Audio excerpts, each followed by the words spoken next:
আমাদের সামনে ওপার বাংলা বাংলাদেশ থেকে আগত হযরত মাওলানা ইউসুফ আলী আল আজহারি সাহেব হুজুর এসে ঢাকা থেকে এসে আমাদের সামনে বসে পড়েছে। তানার জবান থেকে আমরা সরাসরিয়াত থেকে কোরআন হাদিসের তথ্যপূর্ণ আলোচনা শুনব। আল্লাহ পাক সকলকে শোনার মতো বোঝার মতো যেন নসিব করে দেন, বলুন আল্লাহুম্মা আমিন। আসসালামু আলাইকুম ওয়া রাহমাতুল্লাহি ওয়া বারাকাতুহু।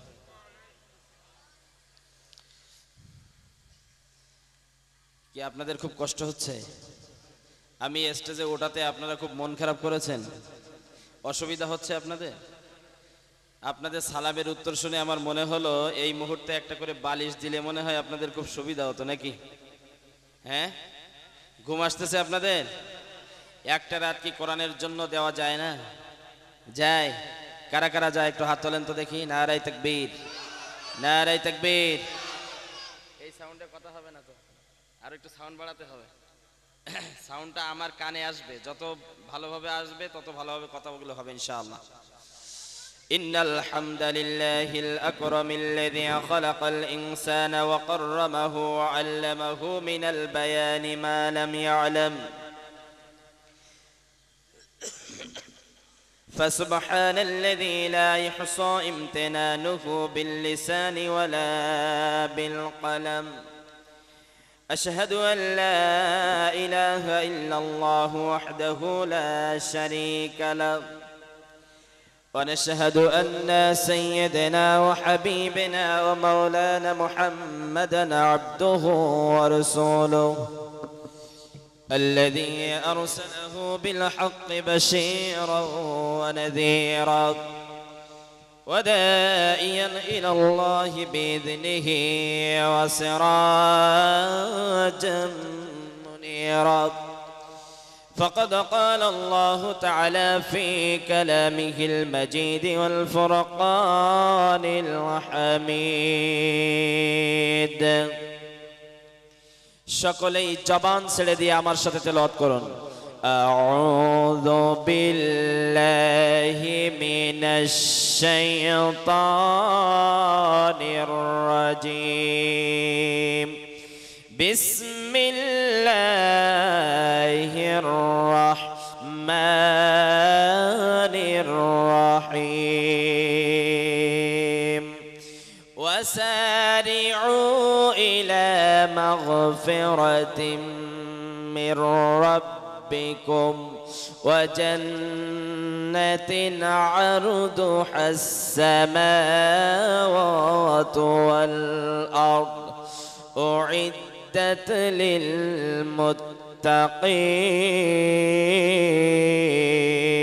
للمتقين.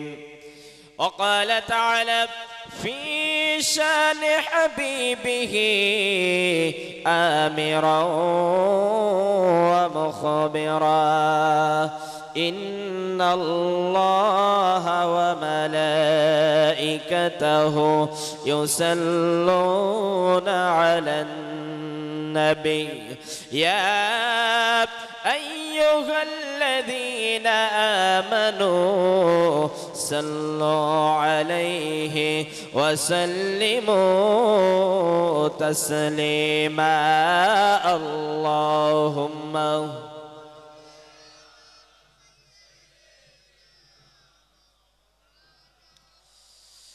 وعلى آل سيدنا.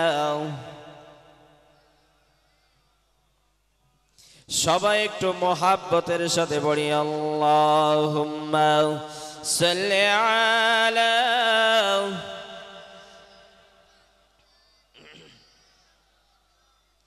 ওয়ালা আলি সাইয়্যিদিনা। আকাশ হতে চাঁদ নেমেছে মায়ামিনার কোলে, আধার রাতে উঠল যেন চাঁদের চেরাগ জ্বলে, চাঁদের চেরাগ জ্বলে, আকাশ হতে চাঁদ নেমেছে মায়ামিনার কোলে,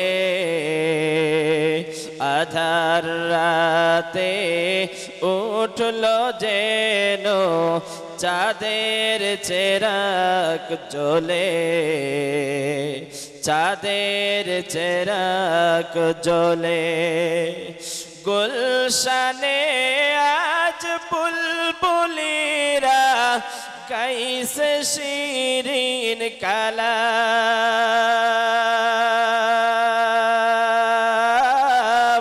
তমাম জাহান নবীর তরে জানাই লাখো সালাম। গুলশানে আজ বুলবুলিরা গাইছে শিরিন কালাম,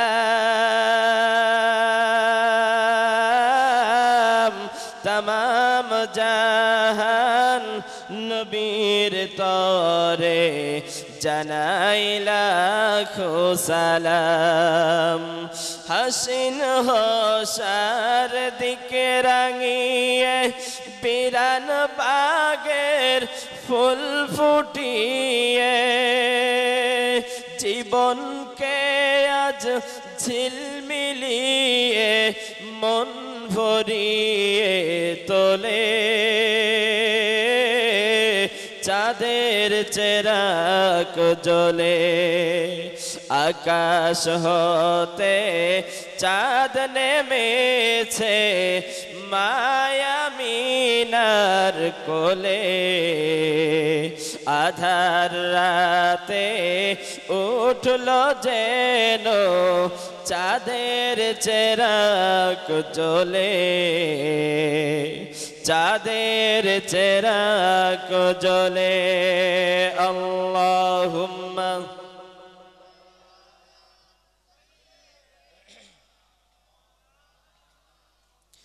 وعلى آله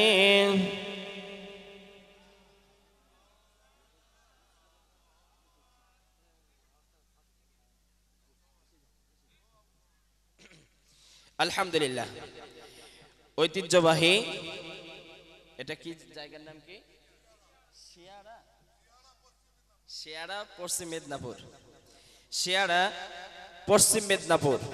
আজকের আয়োজিত এই বাৎসরিক জলসার সম্মানিত মুআজ্জাজ মুকাররম সভাপতি, প্রধান অতিথি সহ বিশেষ অতিথিবৃন্দ, আজকের মাহফিলের যিনি প্রধান মেহমান, আজকের সন্ধ্যা থেকে এ পর্যন্ত অসংখ্য ওলামায়ে কেরাম আপনাদেরকে কোরআন হাদিস থেকে অত্যন্ত গুরুত্বপূর্ণ আলোচনা পেশ করে আপনাদেরকে তৃষিত হৃদয়কে শীতল করে দিয়েছেন। যেরকম ঠিক নেবে ঠিক। সম্মানিত হাজিরিন, বিশেষ করে আমার পূর্বে যিনি আলোচনা করছিলেন, আমার শ্রদ্ধেয় ভাই, ভারতের পশ্চিম বাংলার অহংকার, গণমানুষের একজন হৃদয়ের কলিজার টুকরা জনাব হযরত মাওলানা জাহাঙ্গীর আলম জাফরি সাহেব, আল্লাহ সুবহানাহু ওয়া তাআলা ভাইজানকে শুধুমাত্র ভারতবর্ষে নয় তামাম পৃথিবী ব্যাপী যেন কোরআনের দাওয়াত দিতে পারে আল্লাহ কবুল করুন। যেরকম আমিন। সকল ওলামায়ে কেরামকে আল্লাহ সুবহানাহু ওয়া তাআলা যেন তার দ্বীনের জন্য, কোরআনের জন্য, ইসলামের জন্য কবুল করেন। যেরকম আমিন।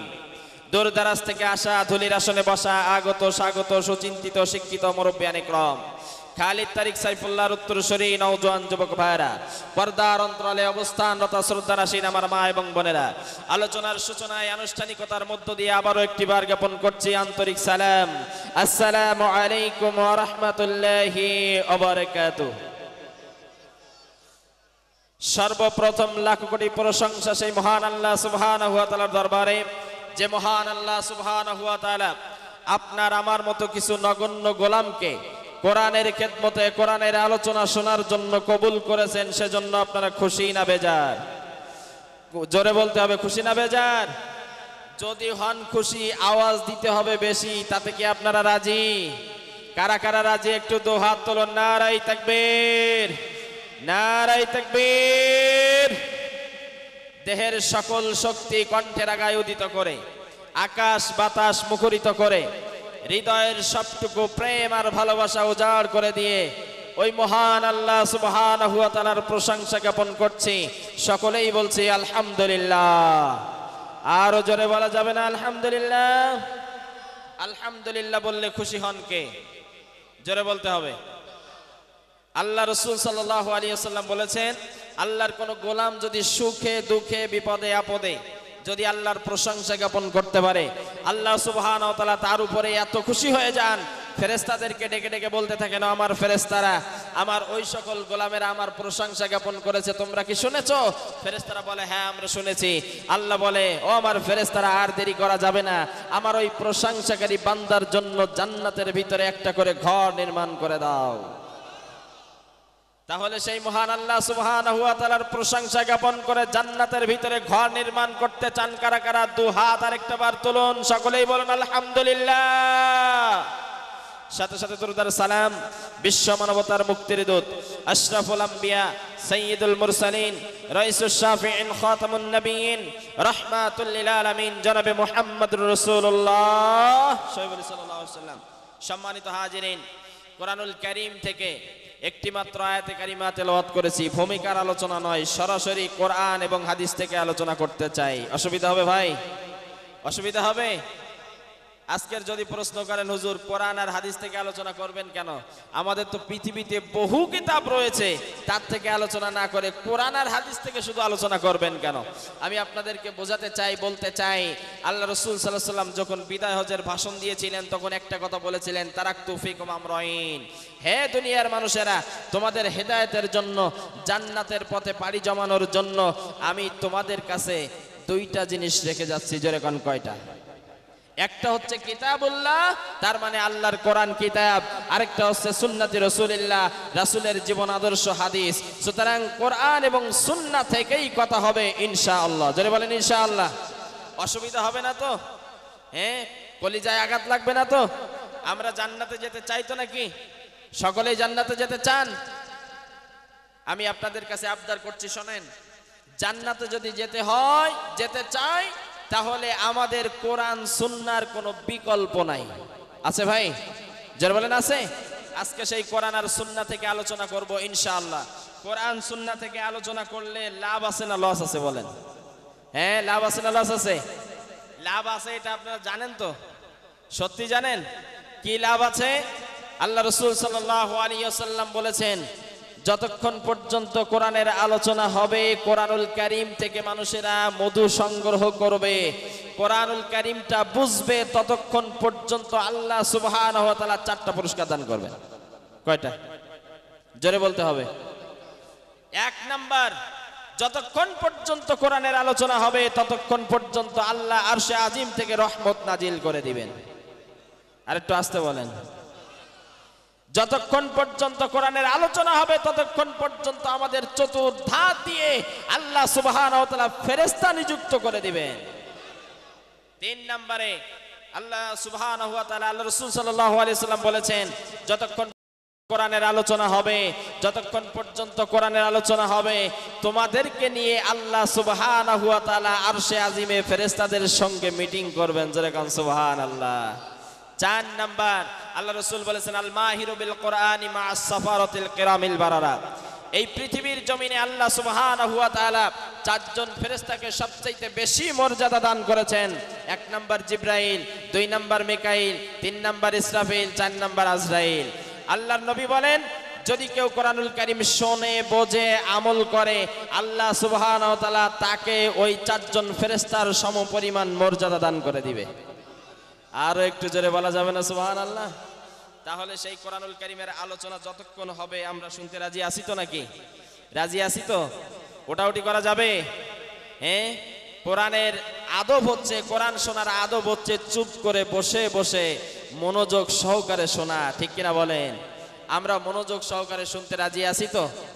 আমি আপনাদের কাছে আবদার করছি যে এই যে মাঝখানে ফাঁকা জায়গাগুলো আছে, এই ফাঁকা জায়গাগুলো রাখা যাবে না। এখন কি করা যায় বলেন তো? কি মাঠের থেকে কিছু মাটি এনে ওখানে ভরাট করবেন নাকি বলেন?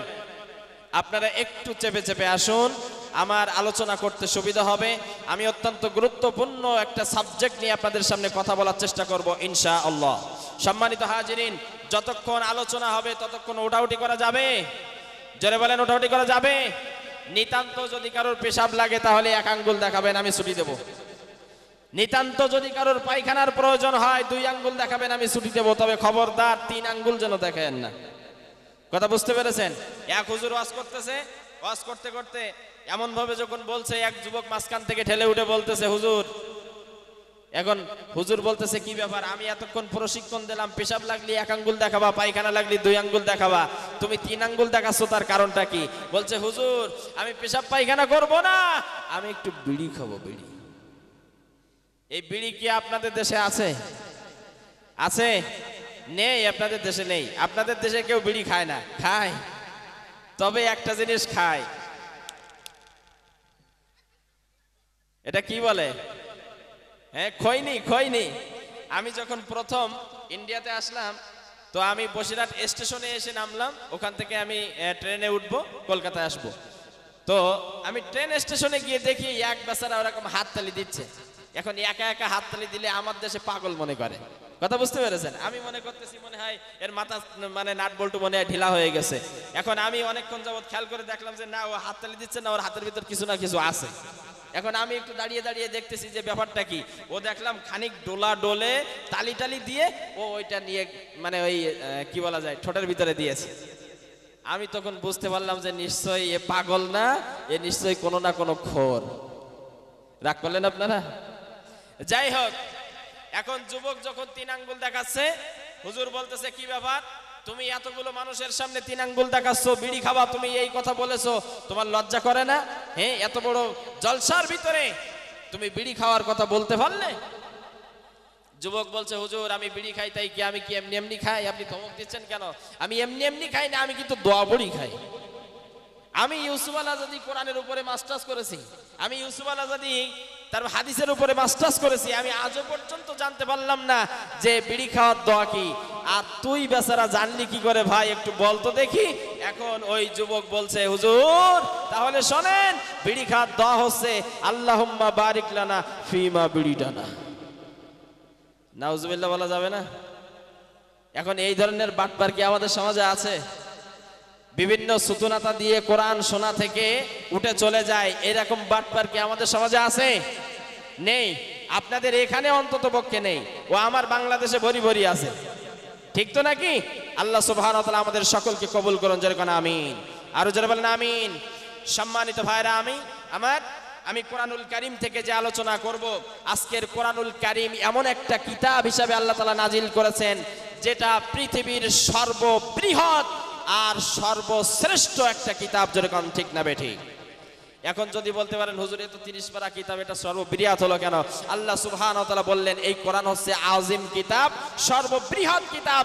এই কিতাব সর্ববৃহৎ হলো এই কারণে, এই কিতাবের আলোচনা কেউ যদি শুরু করতে পারবে, কিন্তু কোন পৃথিবীর কোন আলেমের, কোন মুহাদ্দিস, কোন মুফাসসিরের এই কিতাবের আলোচনা শেষ করা কোন মানুষের পক্ষে সম্ভব নয়। কথা বুঝতে পেরেছেন? এই জন্য আল্লাহ সুবহানাহু ওয়া তাআলা বললেন এটা হচ্ছে আযীম কিতাব। আল্লাহ সুবহানাহু ওয়া তাআলা বলছেন, قل لو كان البحر مدادا لكلمات ربي لنفد البحر قبل أن تنفد كلمات ربي ولو جئنا بمثله مددا। জোরে বলেন আল্লাহু আকবার। আল্লাহ রাব্বুল আলামিন বলেন, ও দুনিয়ার মানুষেরা, আমি কোরআনুল কারীমটা জিবরাইলের মারফতে বিশ্ব নবীর উপরে আমি নাজিল করে দিয়েছি, আযীম কিতাব হিসেবে নাজিল করে দিয়েছি। এটা কেমন করে আযীম হয়েছে তোমরা একটু খেয়াল করে শোনো। এই কোরআনুল কারীম এত বড় আযীম কিতাব, এই কোরআনুল কারীমের ব্যাখ্যা বিশ্লেষণ লেখার জন্য তামাম পৃথিবীর যদি তোমরা পানিগুলো, সমুদ্রের পানি, নদীর পানি, খাল বিলের পানি, তামাম পৃথিবীতে যত পানি রয়েছে, এই পানিগুলো যদি তোমরা কালি রূপে রূপান্তরিত করে আমার কালামুল্লাহর ব্যাখ্যা বিশ্লেষণ লেখা যদি তোমরা শুরু করো, ইন্ট্রোডাকশনের ভিতরে, মুকাদ্দামের ভিতরে, ভূমিকার মধ্যে তামাম পৃথিবীর পানি রূপী কালিগুলো শেষ হয়ে যাবে, কিন্তু আমার কালামুল্লাহর ব্যাখ্যা লেখা কোনোদিন শেষ হবে না। সেই কোরআনুল কারীম শুনতে আসতে পেরেছি, আমাদের তাকদীর ভালো না খারাপ? জোরে বলেন ভালো না খারাপ? আল্লাহ রাব্বুল আলামিন বলেন, তাহা মা আনসালনা আলাইকাল কুরআনা লিতাশকা। আল্লাহ রাব্বুল আলামিন বলেন, ও নবীজি, আমি কোরআনুল কারীম এই জন্য নাজিল করি নাই যে তোমার ভাগ্যকে বিনষ্ট করে দেবে, তোমাকে হতভাগ্য করবে, তোমাকে ভাগ্যহত করবে। আমি এই জন্য কোরআন নাজিল করি নাই। আমি কোরআন নাজিল করেছি তোমার ভাগ্যকে সুপ্রসন্ন করার জন্য, জাতির কিসমতকে তকদিরকে খুলে দেওয়ার জন্য। আমি আল্লাহ রাব্বুল আলামিন আরশে আজিম থেকে কোরআনুল কারীম নাজিল করে দিয়ে দিলাম। এখন প্রশ্ন করবেন, হুজুর, কোরআনুল কারীম যদি এসে থাকে আমাদের ভাগ্যকে সুপ্রসন্ন করার জন্য, আমাদের তকদির খুলে দেওয়ার জন্য, অথচ তামাম পৃথিবীর যেদিকে তাকাই সেদিকেই মুসলমানরা মার খায়। আজকে ফিলিস্তিনের জমিনে মুসলমানরা মার খায়, আছে না নাই? এখন বলতে পারেন, হুজুর আপনি বললেন কোরআন যদি আমাদের ভাগ্য খোলার জন্য আসতে পারে, তাহলে মুসলমানরা মার খায় কেন? মুসলমানদের আজকের ভাগ্যকে পোড়া পোড়া গন্ধ খায় কেন? মুসলমানদের আজকে দরদিন কেন? আমি আপনাদেরকে বলতে চাই আমার ভাইরা, ভুল বুঝবেন না। কোরআনুল কারীম সত্যি আমাদের ভাগ্য খোলার জন্য এসেছে, এমনি এমনি আমাদের ভাগ্য খুলবে না। আল্লাহ তাআলা সুন্দর করে কেমন করে ভাগ্য খুলবে সেটাও বর্ণনা করে দিয়েছেন। আল্লাহ তাআলা বলেন, ফাইম্মা ইয়াতিয়ান্নাকুম মিন্নি হুদান ফামান তাবিআ হুদায়া ফালা খাউফুন আলাইহিম ওয়ালা হুম ইয়াহজানুন। আল্লাহু আকবার। আল্লাহ রাব্বুল আলামিন বলেন, ও দুনিয়ার মানুষেরা, কোরআনুল কারীম তোমাদের এমনি এমনি ভাগ্য খুলবে না।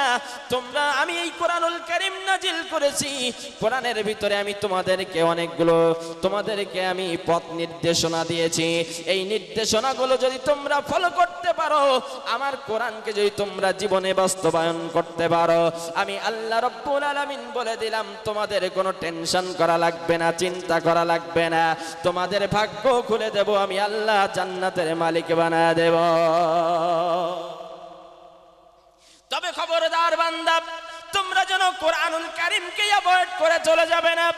কোরআনুল কারীমকে তোমরা যেন ফেলে চলে যাবে না। আজকের আমাদের সমাজের ভিতরে অসংখ্য মানুষ আছে কোরআনুল কারীমকে অ্যাভয়েড করে চলে যায়। কোরআনুল কারীমের ভিতরে যেই আইনটা, যেই নির্দেশনাটা কঠিন মনে হয় সেইগুলো বাদ দিয়ে চলে যায়।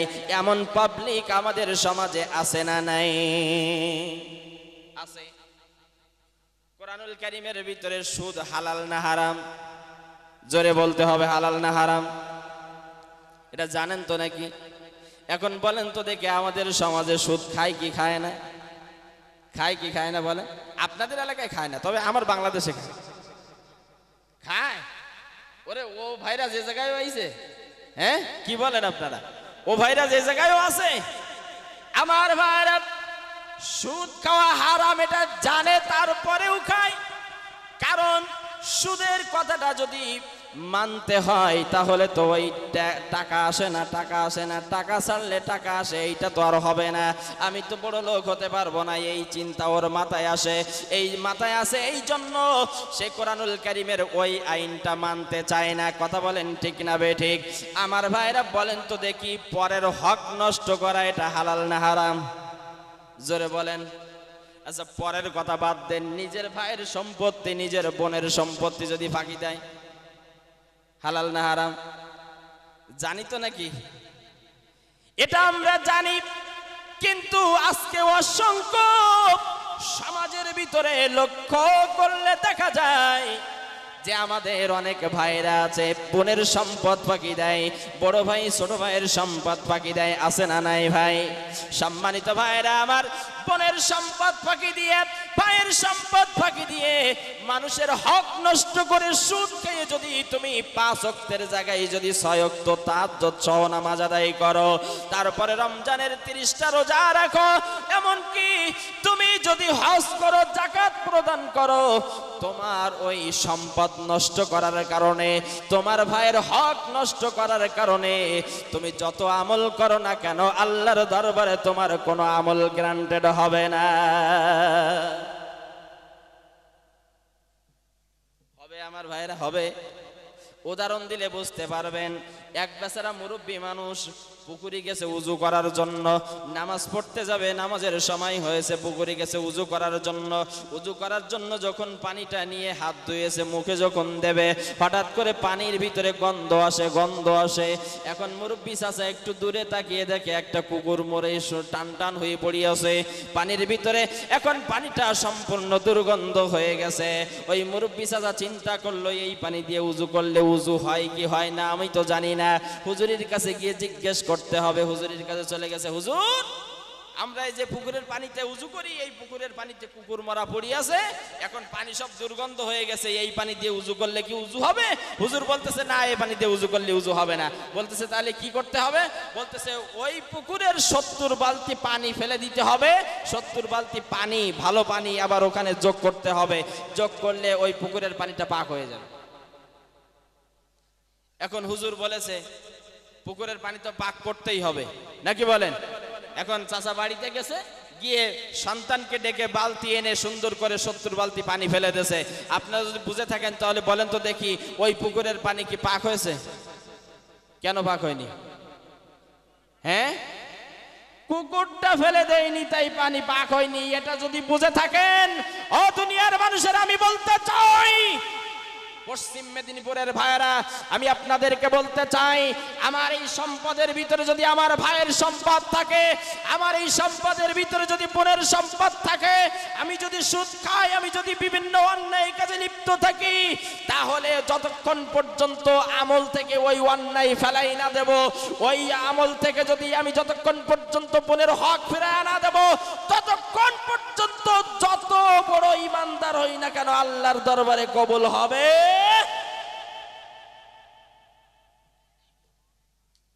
রাগ করতেছেন আমার উপরে? কষ্ট হচ্ছে আপনাদের? সম্মানিত ভাইরা আমার, আল্লাহ সুবহানাহু ওয়া তাআলা বললেন, ও দুনিয়ার মানুষেরা, খবরদার আমার এই কোরআনুল কারীমটা তোমরা অ্যাভয়েড করে চলে যাবে না। যেটা নরম সেইটা গ্রহণ করবে, যেটা শক্ত সেটা বাদ দেবে, এটা যেন না হয়। যদি তোমরা এটা করো তাহলে তোমাদের কি হবে তোমরা কি জানো? আমি আল্লাহ রাব্বুল আলামিন বলে দিলাম, তোমাদেরকে অবশ্যই এই অপরাধ করার কারণে আমি আল্লাহ তাআলা কিয়ামতের ময়দানে তোমাদেরকে জাহান্নামের ভিতরে আমি নিক্ষেপ করে দেব। আমার ভাইরা, জাহান্নামের ভিতরে যখন মানুষদেরকে আল্লাহ তাআলা নিক্ষেপ করে দেবে, জাহান্নামের ভিতরে যাওয়ার সঙ্গে সঙ্গে মানুষের দেহের চামড়াগুলো পুড়ে ছাই হয়ে যাবে। আল্লাহ রাব্বুল আলামিন আবার মানুষের চামড়া গজায় দিবেন, আবার মানুষের চামড়া পরানো হবে, আবার চামড়া লাগানো হবে। আমার ভাইরা, আল্লাহর কাছে প্রশ্ন করলাম, আল্লাহ, জাহান্নামে যখন মানুষদেরকে ফেলাবা, জাহান্নামে ফেলানোর পরে মানুষের চামড়াগুলো পুড়ে ছারখার হয়ে যাবে, সেখানে তুমি আবার চামড়া লাগাবা, তার কারণটা কি? আল্লাহ রাব্বুল আলামিন সুন্দরভাবে জানায় দিয়েছেন, কুল্লামা নাদিজাত জুলুদুহুম বাদদালনাহুম জুলুদা গায়রাহা লিয়াযুকুল আযাব। জোরে বলেন আল্লাহু আকবার।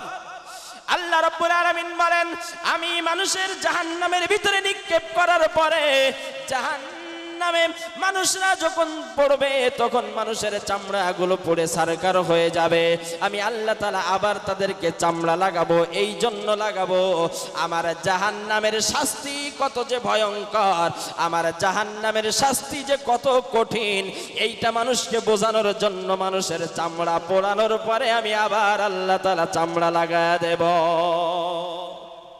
ও দুনিয়ার মানুষেরা, আমি আপনাদের কাছে জানতে চাই, বলুন তো, আপনারা জাহান্নামী হতে চান না জান্নাতি হতে চান? জান্নাতি যদি হতে চান, আমাদের কর্মসূচি হচ্ছে আমাদের কোরআনুল কারীমটা আমাদের আমলের সাথে পরিণত করতে হবে। পারবেন তো ইনশাআল্লাহ?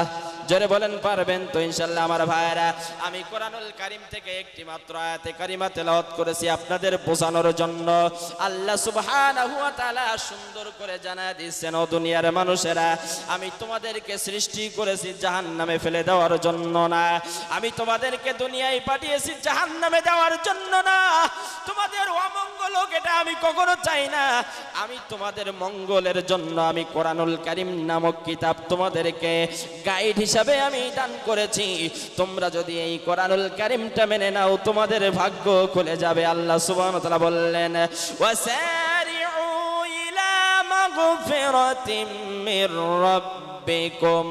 ও দুনিয়ার মানুষেরা, এই দুনিয়ার জিন্দেগিতে তোমরা গিয়ে শয়তানের ধোঁকায় পড়ে হোক আর নফসের তাড়নায় পড়ে হোক, যত অন্যায় তোমরা করেছো, আজকে আমরা কি বুকে হাত দিয়ে বলতে পারবো জীবনে কোনোদিন অন্যায় করিনি? পারবো কি ভাই? জীবনে পারবো আমার ভাইরা? কারোর কম কারোর বেশি, অন্যায় সবারই কম বেশি আছে না নাই বলেন? আমি ইউসুফ আল-আজাদি যদি বলি যে আমি জীবনে কোনোদিন অন্যায় করিনি, আমার কথা কি সত্য না মিথ্যা? জোরে বলেন। কথা কি বুঝতে কষ্ট হচ্ছে আপনাদের? হ্যাঁ, বুঝতেছেন তো? আল্লাহ সুবহানাহু ওয়া তাআলা আমাদের সকলকে বোঝার তৌফিক দান করুন, জোরে বলেন আমিন। আপনারা একটু হ্যাঁ না বললে আমি মনে করবো যে বুঝতে পারছেন, আর সারাদিন ওয়াজ করে গেলাম, আপনারা যদি কিছু না বোঝেন তাহলে আমার সব আলোচনা বৃথা হয়ে যাবে। বুঝতে পেরেছেন? ইনশাআল্লাহ আল্লাহ সুবহানাহু ওয়া তাআলা আমাদের বোঝার তৌফিক দান করুন, জোরে বলেন আমিন। এক দেশের ভাষা, এক দেশের গালি আর এক দেশের বলি, কথা বলে না? তা আমার জন্য এইরকম না হয়ে যায়। বুঝতে পারছেন তো ইনশাআল্লাহ? সম্মানিত ভাইরা আমার, আল্লাহ সুবহানাহু ওয়া তাআলা বলছেন তোমাদের জীবনের দুইটা কারণে ওয়াসারিউ, তোমাদের দৌড়াতে হবে। কি করতে হবে? কে বলছেন? জোরে বলেন, কে বলছেন? আল্লাহ তাআলা বলছেন ওয়াসারিউ, তোমরা দৌড়াও, ইলা মাগফিরাতিম মির রাব্বিকুম, যেই রব তোমাদেরকে সৃষ্টি করেছেন সেই রবের ক্ষমার দিকে তোমরা দৌড়াও। গভীর মনোযোগ, সেই রবের ক্ষমার দিকে তোমরা দৌড়াও। আল্লাহর কাছে প্রশ্ন করলাম, আল্লাহ তোমার ক্ষমার দিকে দৌড়াতে হবে, তার কারণটা কি? কেন দৌড়াবো আমরা? আল্লাহ বললেন দুইটা কারণে তোমাদেরকে আমার ক্ষমার দিকে দৌড়াতে হবে। এক নাম্বার কারণ হচ্ছে তোমরা তোমাদের জীবনে যত ত্রুটি বিচ্যুতি করেছো, তোমরা জীবনে যত গুনাহ করেছো, এই গুনাহের জন্য আমার ক্ষমার দিকে দৌড়াতে হবে। সুবহানাল্লাহ বললেন না? আচ্ছা, গুনার জন্য যদি আমি আল্লাহর ক্ষমার দিকে না দৌড়াই তাহলে আমার কি হবে? আল্লাহ সুবহানাহু ওয়া তাআলা বলছেন যদি আমার ক্ষমার দিকে তোমরা না যাও, যদি তোমরা এই গুনাহ নিয়ে আমার কাছে হাজিরা দাও, তাহলে গুনাহ নিয়ে আল্লাহর কাছে হাজিরা দিলে কি জান্নাত পাওয়া যাবে? জোরে বলেন, যাবে? এই তো ভালো বুঝেছেন। সম্মানিত ভাইরা আমার, আল্লাহ রাব্বুল আলামিন বললেন দুইটা কারণে তোমাদেরকে আমার ক্ষমার দিকে দৌড়াতে হবে, আমার ক্ষমা তোমাদের পেতে হবে। আমার ভাইরা, এখন যদি আপনাদেরকে বলি এই মুহূর্তে আপনাদেরকে বিভিন্ন প্রকার উপহার দেওয়া হবে, এই মুহূর্তে আপনাদেরকে যেতে হবে ওই কলকাতার দিকে, বলেন তো দেখি কলকাতায় যাওয়ার রাস্তা কি একটা না বহু আছে? আছে কি না? সম্মানিত ভাইরা আমার, আল্লাহ রাব্বুল আলামিন বলেন হে দুনিয়ার মানুষেরা, আমার ক্ষমার দিকে তোমাদের দৌড়াতে হবে। আমি তোমাদের পথ বলে দিচ্ছি তিনটা, এই তিনটা পথের যেই পথ দিয়ে তোমরা যাবে সেই পথে আমার ক্ষমা তোমাদের জন্য অপেক্ষা করবে। এই তিনটা পথের যেই পথ দিয়ে তোমরা দৌড়াবে সেই পথ দিয়ে তোমাদেরকে আমি আল্লাহ তাআলা ক্ষমা করে দেব। এক নাম্বার পথ সম্পর্কে আল্লাহ তাআলা বললেন তুবু ইলাল্লাহি তাওবাতান নাসুহা। আল্লাহ রাব্বুল আলামিন বলেন তুবু ইলাল্লাহি তাওবাতান নাসুহা। এক নাম্বার ক্ষমার পথ হচ্ছে তওবার পথ। যে ব্যক্তি খাঁটি মনে ইখলাসের সাথে একটাবার তওবা করবে, আল্লাহর কাছে ফরিয়াদ করে বলবে আল্লাহ জীবনে যত গুনাহ করেছি, অপরাধ করেছি, আমরা অন্যায় করেছি, তোমার কাছে মাপ চাই, আল্লাহ তুমি দয়া করে মাফ করে দাও, এই গুনাহ জীবনে করব না।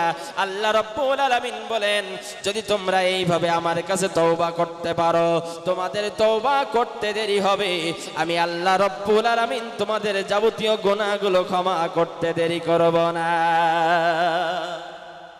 আর একটু আসতে বলেন সুবহানাল্লাহ। সম্মানিত ভাইরা আমার, যে ব্যক্তি অন্যায় করার পরে ভুল স্বীকার করে তার প্রতি দয়া হয় কি হয় না? সন্তান অন্যায় করেছে, অপরাধ করেছে, সন্তানকে যদি একটা বার ধরে এনে বলে, সন্তান আজকে তুই যে অপরাধ করেছিস বলতো তুই অপরাধ কেন করলি, তোকে আজকে মার দেওয়া হবে। বলেন তো ওই সন্তান যদি একটা বার বলে বাবা অন্যায় করে ফেলেছি, অপরাধ করে ফেলেছি, ভুল করেছি, আমি আর করব না, বলেন তো ওই বাবা কি কোনোদিন ওই সন্তানকে আর মারতে পারে? জোরে বলেন পারে নাকি?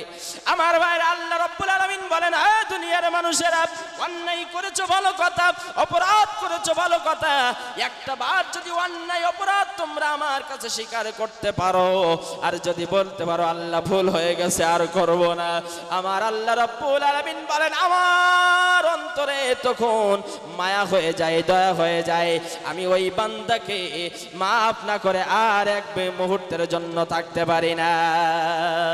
এই পৃথিবীতে যারা তওবা করে, যারা অপরাধ স্বীকার করে, আল্লাহ রাব্বুল আলামিন তাদের শুধু গুনাহ মাফ করে তা নয়, আল্লাহ তাদেরকে এই পৃথিবীর শ্রেষ্ঠ ব্যক্তিতে রূপান্তরিত করে দেয়। আর যারা ভুল স্বীকার করে না, আল্লাহ তাআলা তাদেরকে এই পৃথিবীর সবচেয়ে নিকৃষ্ট মানুষে রূপান্তরিত করে দেয়। আল্লাহর পয়গম্বর হযরত মুসা আলাইহিস সালাতু ওয়াস সালাম, মুসা আলাইহিস সালাম একদিন আল্লাহর কাছে ফরিয়াদ করে বলে, আল্লাহ আমার এই সমাজের ভিতরে সবচেয়ে নিকৃষ্ট মানুষকে, খারাপ মানুষকে আমি একটু দেখতে চাই। আল্লাহ ডাক দিয়ে বলেন, মুসা রে, তোমার এই সমাজের ভিতরে যদি খারাপ মানুষ দেখতে চাও তাহলে তুমি সকাল যখন হবে তুমি তখন তোমার বাড়ির সামনে যে রাস্তা রয়েছে ওই রাস্তার কিনারে তুমি দাঁড়িয়ে থাকবে, তোমার সামনে দিয়ে সর্বপ্রথম যেই লোকটা অতিক্রম করবে তুমি বুঝে নিবা তোমার উম্মতের ভিতরে সবচেয়ে খারাপ নিকৃষ্ট মানুষ হলো সেই। মুসা আলাইহিস সালাতু ওয়াস সালাম সকালবেলা ঘুম থেকে উঠে তিনি রাস্তার কিনারে চলে গেলেন। তিনি রাস্তার কিনারে দাঁড়িয়ে থাকা অবস্থায় একটা লক্ষ্য করে দেখেন একজন লোক সন্তান কোলে করে নিয়ে তার সামনে দিয়ে অতিক্রম করে চলে যায়। মুসা আলাইহিস সালাতু ওয়াস সালাম বুঝে ফেললেন যে আমার সমাজের ভিতরে নিকৃষ্ট মানুষ হলো এই ব্যক্তি। আল্লাহর কাছে ফরিয়াদ করে বললেন, আল্লাহ আমার সমাজের ভিতরে খারাপ মানুষ আমি দেখে ফেলেছি, আমি তোমার কাছে ফরিয়াদ করি আল্লাহ তুমি আমাকে একটু আমার সমাজের ভিতরে সবচেয়ে ভালো মানুষকে এটা আমাকে একটু দেখা দাও। আল্লাহ ডাক দিয়ে বলেন, মুসা রে, ও মুসা, সন্ধ্যা যখন তুমি হবে, সন্ধ্যা হওয়ার পরে তুমি তোমার যেখানে সকালবেলায় রাস্তার কিনারে দাঁড়িয়েছিলে সন্ধ্যাবেলায় আবার তুমি সেই রাস্তার কিনারে দাঁড়িয়ে থাকবে, তোমার সামনে দিয়ে সর্বশেষ যেই লোকটা অতিক্রম করবে বুঝে নিবা তোমার উম্মতের ভিতরে সবচাইতে ভালো মানুষ হলো সেই। মুসা আলাইহিস সালাতু ওয়াস সালাম সন্ধ্যা যখন হলো আবারও রাস্তার কিনারে দাঁড়িয়ে আছেন, তিনি লক্ষ্য করে দেখে যেই লোকটা সকালবেলা তার সামনে দিয়ে অতিক্রম করেছিল সন্ধ্যা হতে না হতে সেই লোকটা সর্বশেষ আবার তার সামনে দিয়ে অতিক্রম করছে। মুসা আলাইহিস সালাতু ওয়াস সালাম আশ্চর্যান্বিত হয়ে গেল, অবাক হয়ে গেল ব্যাপারটাকে। আমি আল্লাহর কাছে জিজ্ঞেস করেছি, আল্লাহ নিকৃষ্ট মানুষ তুমি আমাকে দেখাও। আল্লাহ যাকে দেখালো আবার সবচেয়ে ভালো মানুষ দেখতে চেয়েছি, আল্লাহ আবার তাকেই দেখালো। সকালবেলায় পৃথিবীর সবচেয়ে নিকৃষ্ট মানুষ কেমন করে সন্ধ্যা হতে না হতে পৃথিবীর সবচেয়ে শ্রেষ্ঠ মানুষের রূপান্তরিত হতে পারে, ব্যাপারটা তো বুঝে আসে না। আল্লাহর কাছে ফরিয়াদ করে, আল্লাহ এটা কেমন করে সম্ভব? আল্লাহ ডাক দিয়ে বলে, ও মুসা, সকালবেলায় তোমার সামনে দিয়ে ওই লোকটা যখন সন্তান কোলে করে নিয়ে অতিক্রম করেছিল ওই লোকটার গন্তব্য স্থান ছিল জঙ্গলের ভিতরে। জঙ্গলের ভিতরে যখন গিয়েছিল তার কোলের সন্তান তাকে জিজ্ঞাসা করেছিল, বাবা আমি তোমার কাছে একটা বিষয় জানতে চাই। বলে, কি বিষয় জানতে চাও? বলে, আমি তোমার কাছে জানতে চাই আমরা যে এই জঙ্গলের ভিতরে এসেছি এই জঙ্গলের থেকে বড় পৃথিবীতে কিছু আছে নাকি? বলে, হ্যাঁ অবশ্যই আছে। বলে, কি? বলতেছে, ওই দূরে দেখো একটা পাহাড় দেখা যায়, ওই পাহাড় এই জঙ্গলের থেকে অনেক বড়। সন্তান আবার জিজ্ঞেস করে, বাবা ওই পাহাড়ের থেকে বড় কোনো কিছু আছে নাকি? বলে, হ্যাঁ আছে। কি সেটা? বাবা ডাক দিয়ে বলে, সন্তান রে, এই যে তুমি আকাশ দেখতে পাচ্ছ, আকাশ ওই পাহাড়ের থেকে অনেক বড়, শুধু পাহাড়ের থেকে বড় নয়, তামাম পৃথিবী থেকে অনেক বড়। এবার সন্তান জিজ্ঞেস করে, বাবা আকাশের থেকে কোনো বড় কিছু আছে নাকি? বাবা ডাক দিয়ে বলেন, সন্তান রে, আমার মনে হয় জীবনে যত অন্যায় করেছি, জীবনে যত গুনাহ করেছি, মিথ্যা কথা বলেছি, সুদ ঘুষের সাথে জড়িত হয়েছে, মানুষের হক নষ্ট করেছি, মানুষকে কষ্ট দিয়ে ফেলেছি, আমার মনে হয় আমার জীবনের এই গুনাহগুলো আকাশের চাইতে অনেক বড়। এবার সন্তান ডাক দিয়ে বলে, বাবা তাহলে আমি বলতে চাই, আমি জানতে চাই, বলো তো দেখি তোমার গুনাহের থেকে বড় কোনো কিছু আছে নাকি? বাবা সেই দিন ডাক দিয়ে বলেছিল, সন্তান হ্যাঁ হ্যাঁ হ্যাঁ, আমার গুনাহের থেকে একটা জিনিস বড় আছে, সেটা আর কিছু নয়, আমার আল্লাহ রব্বুল আলামিনের দয়া। আরো জোরে বলেন সুবহানাল্লাহ, নারায়ে তাকবীর। এবার সন্তানকে যখন এই কথা বলল, বাবা আমার মনে হয় আমার গুনাহের থেকে আমার আল্লাহর দয়া অনেক বড়। সেই দিন মুসা ওই সন্তানের বাবা চোখের পানি ছেড়ে দিয়ে তার নিজের গুনাহের জন্য আমার কাছে তওবা করেছিল, কেঁদে কেঁদে তওবা করেছিল। তার চোখের পানি নাকে ডগায় আসার আগে আগে তোমার সমাজের নিকৃষ্ট ব্যক্তি থেকে আমি আল্লাহ তাআলা তাকে সর্বোৎকৃষ্ট ব্যক্তিতে রূপান্তরিত করে দিয়েছি। সম্মানিত ভাইরা আমার, এই জন্য আল্লাহ রাব্বুল আলামিন বলেন, ও দুনিয়ার মানুষেরা, এক নাম্বার তোমাদের গুনাহের জন্য যদি তোমরা আল্লাহর কাছে তওবা করো, তাহলে অবশ্যই অবশ্যই আল্লাহ তোমাদের গুনাহ খাতাগুলো মাফ করে দিবেন। দুই নাম্বারে আল্লাহ রাব্বুল আলামিন প্রত্যেকটা মানুষের জন্য পাঁচটা মামলা নির্ধারণ করেছেন। জোরে কোন কয়টা মামলা? 5টা মামলা নির্ধারণ করেছেন। প্রত্যেকটা মানুষের জন্য আল্লাহ তাআলা 5টা মামলা নির্ধারণ করেছেন। এখন দুনিয়ার মামলা যখন মানুষের হয়, দুনিয়ার মামলা হওয়ার পরে মানুষ বাড়ি ঘর ছেড়ে, সন্তান সন্ততি, স্ত্রী পুত্র পরিজন ছেড়ে, ব্যবসা বাণিজ্য চাকরি বাকরি ছেড়ে বিভিন্ন জায়গায় পালিয়ে পালিয়ে বেড়ানো লাগে। কথা কোন ঠিক না বেঠিক? দুনিয়ার মামলা খাওয়ার পরে যদি ও মানুষ তোমাদের এত কষ্ট হয়, আমি জানতে চাই ও পশ্চিম মেদিনীপুরবাসী, বলুন তো দেখি, আল্লাহর মামলা দুনিয়ার মামলা থেকে সহজ না কঠিন? আল্লাহর মামলা কত কঠিন একটু লক্ষ্য করুন।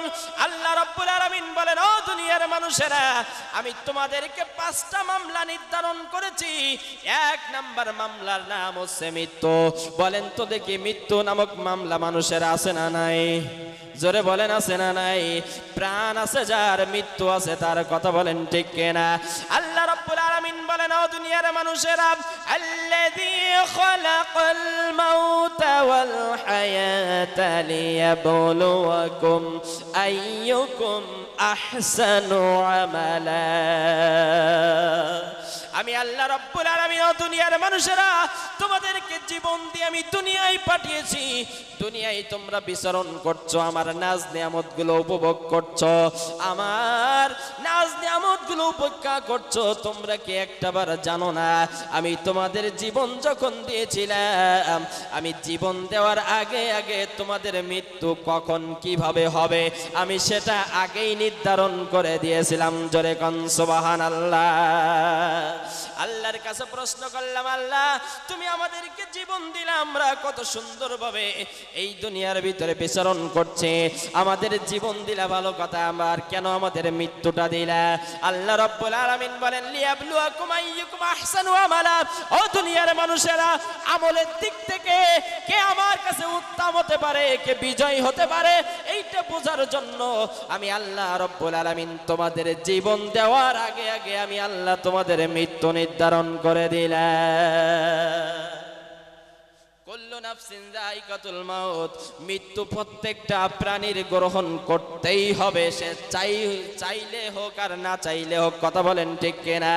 আমার দাদা ছিল, আজকে দাদা দুনিয়াতে বেঁচে নাই। আমার নানা ছিল, নানা দুনিয়া থেকে চলে গেছে। আমাদের অনেক সন্তানাদি দুনিয়া থেকে চলে গেছে, আত্মীয় স্বজন অনেক দুনিয়া থেকে চলে গেছে। গেছে কিনা ভাইরা আমার? আমাদের চোখের সামনে আমাদের ছোট বড় দুনিয়া থেকে বিদায় নিয়েছে।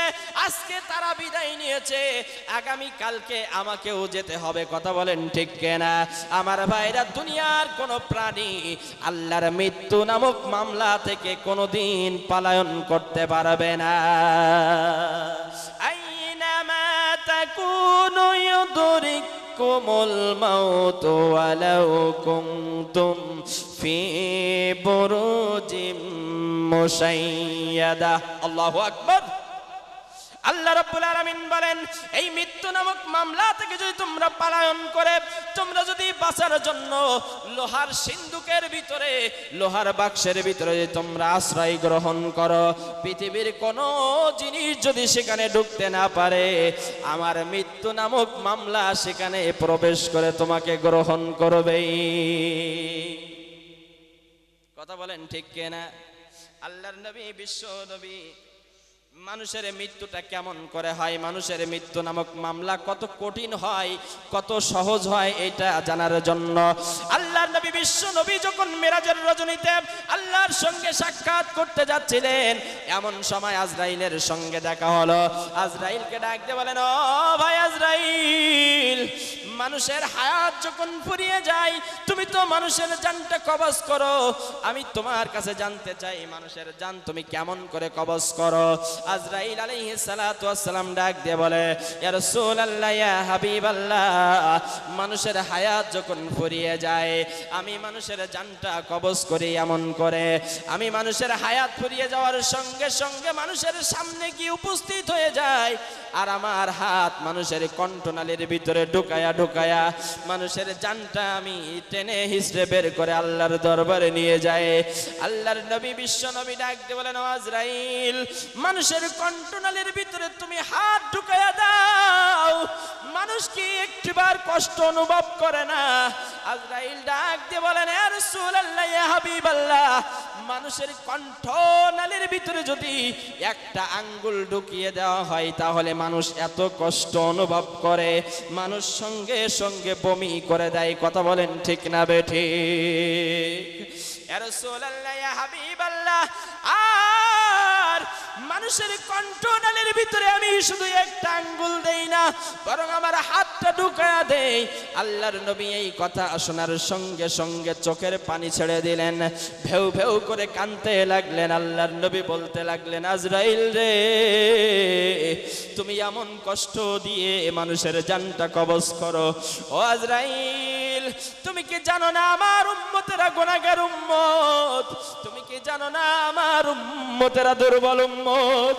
ও আজরাইল, তুমি কি পারো না একটা বার কম কষ্ট দিয়ে আমার উম্মতদেরকে জানটা কবজ করতে? আজরাইল সেই দিন বলেছিল, ইয়া রাসূলুল্লাহ, ইয়া হাবিবাল্লাহ, টেনশন করতে হবে না, আপনার কান্নাকাটি করা লাগবে না। ও নবীজি, আপনার উম্মতেরা যদি কোরআনুল কারীমটা জীবনে বাস্তবায়ন করে, আপনার আদর্শ অনুযায়ী যদি জীবনটা পরিচালনা করে, আমি আজরাইল কথা দিলাম আপনার ওই সকল উম্মতিদের জানটা কবজ করব ওইভাবে একটা শিশু সন্তান মায়ের কোলে দুধ খেতে খেতে ঘুমিয়ে যায় যেভাবে। আরো জোরে বলেন না সুবহানাল্লাহ। ভাইরা আমার, এই জন্য আল্লাহর নবীর আদর্শ অনুসরণ আমাদের করতে হবে। আল্লাহ রাব্বুল আলামিন যেই কিতাব আমাদের উপরে নাজিল করেছেন, সেই কিতাব অনুযায়ী আমাদের জীবনটা পরিচালনা করতে হবে। যদি আমরা করতে পারি, আমাদের মৌতের বেলায় আমাদের কষ্ট কম হবে, আমরা সুন্দরভাবে মৃত্যুবরণ করতে পারবো। কথা বলেন ঠিক না বেঠিক? সম্মানিত ভাইরা আমার, আপনারা আলেকজান্ডারের নাম হয়তো শুনে থাকবেন, মহাবীর আলেকজান্ডার। তিনি একদিন সেনাপতিদেরকে ডাক দিয়ে বলেছিলেন, আমার সেনাপতিরা, আমি হয়তো দুনিয়া থেকে বিদায় নেব, আমার শরীরের অবস্থা ভালো না, আমি যেই দিন বিদায় নেব আমার 3টা ইচ্ছা তোমরা পূরণ করবে। জোরে কোন, কয়টা ইচ্ছা? আমার তিনটা ইচ্ছা তোমরা পূরণ করবে। সেনাপতি ডাক দিয়ে বলেন, মহাবীর আপনি মরে যাওয়ার পরে তিনটা ইচ্ছা পূরণ করব, ভালো কথা, কিন্তু সেই তিনটা ইচ্ছা কি কি আপনি একটু বলে দেন। মহাবীর আলেকজান্ডার ডাক দিয়ে বলে, ও সেনাপতি, আমার এক নাম্বার ইচ্ছা, আমি যেই দিন দুনিয়া থেকে বিদায় নেব আমার আত্মীয় স্বজনেরা আমাকে গোসল দিবে, কাফন পরাবে, আর খাটিয়ার উপরে আমার লাশটা শোয়া দিয়া চারজনে কাঁধে করে কবরের দিকে নিয়ে যাবে। কিন্তু সেনাপতি, না না না, আমার আত্মীয় স্বজন যেন আমার খাটিয়া আমার কফিনটা যেন ধরে কবরের দিকে না নিয়ে যায়। আমি চাই আমার রাষ্ট্রের শ্রেষ্ঠ চারজন ডাক্তার রয়েছে, তারা যেন আমার কফিনটা বহন করে, আমার খাটিয়া বহন করে যেন আমার লাশটা কাঁধে করে নিয়ে যায়। আমার দুই নাম্বার ইচ্ছা, ও সেনাপতি, যেই দিন আমাকে নিয়ে যাওয়া হবে আমার কোষাগারের ভিতরে অনেক অর্থ সম্পদ রয়েছে, স্বর্ণ রূপা রয়েছে, তোমরা ওই স্বর্ণ রূপা অর্থ সম্পদগুলো আমার পিছনে পিছনে ছড়াতে ছড়াতে তোমরা যাবে। আমার তিন নাম্বার ইচ্ছা, আমি যেই দিন কফিনের উপরে উঠে কবরের জিন্দেগিতে যাব, সেই দিন তোমরা কফিনের ভিতর থেকে আমার দুইটা হাত বের করে ঝোলায়া দিবে। মহাবীর আলেকজান্ডারের কথা শুনে সেনাপতি ডাক দিয়ে বলে, ও মহাবীর আলেকজান্ডার, আপনি তো অনেক বড় ক্ষমতার মালিক, আপনি বড় অনেক ক্ষমতার অধিকারী, আপনি অনেক সম্পদের অধিকারী, আপনি এমন তিনটা ইচ্ছার কথা কেন বললেন, একটু ব্যাখ্যা দেন। মহাবীর ডাক দিয়ে বলে, সেনাপতি, আমি এই তিনটা ইচ্ছার কথা বলেছি, আমি গোটা পৃথিবীর মানুষের সামনে আমি তিনটা শিক্ষা দেওয়ার জন্য আমি এই তিনটা ইচ্ছার কথা বলেছি। বলে, কি শিক্ষা আপনি দিতে চান, একটু খুলে বলুন। মহাবীর ডাক দিয়ে বলে, সেনাপতি রে, আমি বলেছি ডাক্তাররা আমার কফিনটা বহন করবে, আমার খাটিয়া বহন করে নিয়ে যাবে।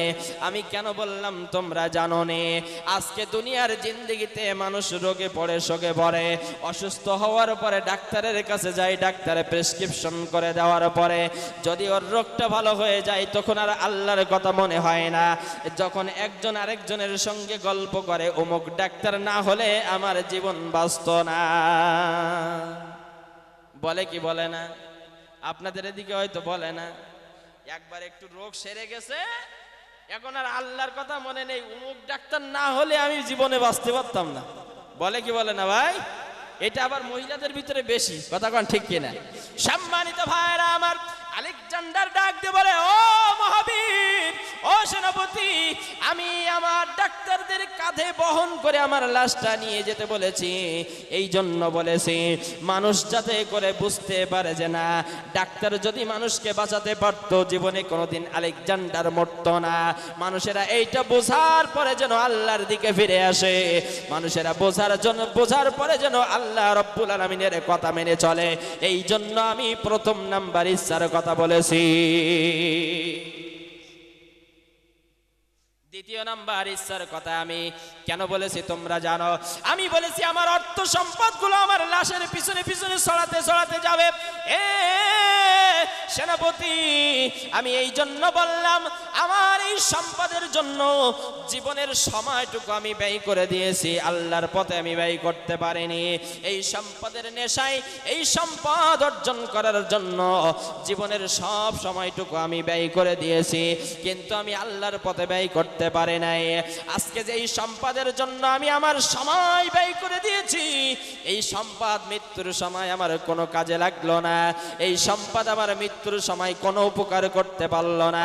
সেই জন্য তোমরা আমার লাশের পিছনে পিছনে আমার সম্পদগুলো ছড়ালে মানুষেরা যেন এইটা দেখে বুঝে নিতে পারে না, এই সম্পদের পিছনে ঘুরে লাভ নাই, এই সম্পদের পিছনে সময় ব্যয় করে লাভ নাই, একমাত্র আল্লাহ রব্বুল আলামিনের পিছনে সময় ব্যয় করতে হবে। কথা বলেন ঠিক না বেঠিক? আমার তিন নাম্বার ইচ্ছার কথা বলেছি, আমি যেই দিন মারা যাব, আমার লাশটা যখন নিয়ে যাবে, আমার কফিনের ভিতর থেকে দুইটা হাত আমাকে বের করে দিবে, আমার খালি হাত যেন মানুষেরা দেখতে পায়। এই জন্য বলেছি, আমি এই পৃথিবীতে যখন এসেছিলাম আমার ডান হাত ছিল শূন্য, আমার বাম হাত ছিল শূন্য। আমি যখন আবার পৃথিবী থেকে চলে যাচ্ছি, আমার ডান হাত শূন্য, বাম হাত শূন্য। এই পৃথিবীতে আসার পরে আমার ডান হাতে বিশাল ক্ষমতা, আমার বাম হাতে বিশাল অর্থ সম্পদ। এই অর্থ সম্পদের ক্ষমতা মৃত্যুর হাত থেকে আমাকে বাঁচাতে পারলো না। সুতরাং আমাকে যেই খালি হাতে আসতে হয়েছে, সেই খালি হাতেই আবার আমাকে যেতে হচ্ছে। সুতরাং তোমরা এই ক্ষমতা আর অর্থ সম্পদের মোহে পড়ে দুনিয়ায় বিচরণ করো না, করো না, করো না। তোমরা একমাত্র আল্লাহ রব্বুল আলামিনের কথাগুলো মেনে নাও। যদি মেনে নিতে পারো তাহলে অবশ্যই অবশ্যই আল্লাহ রব্বুল আলামিন তোমাদের মৃত্যুটা সহজ করে দিবেন।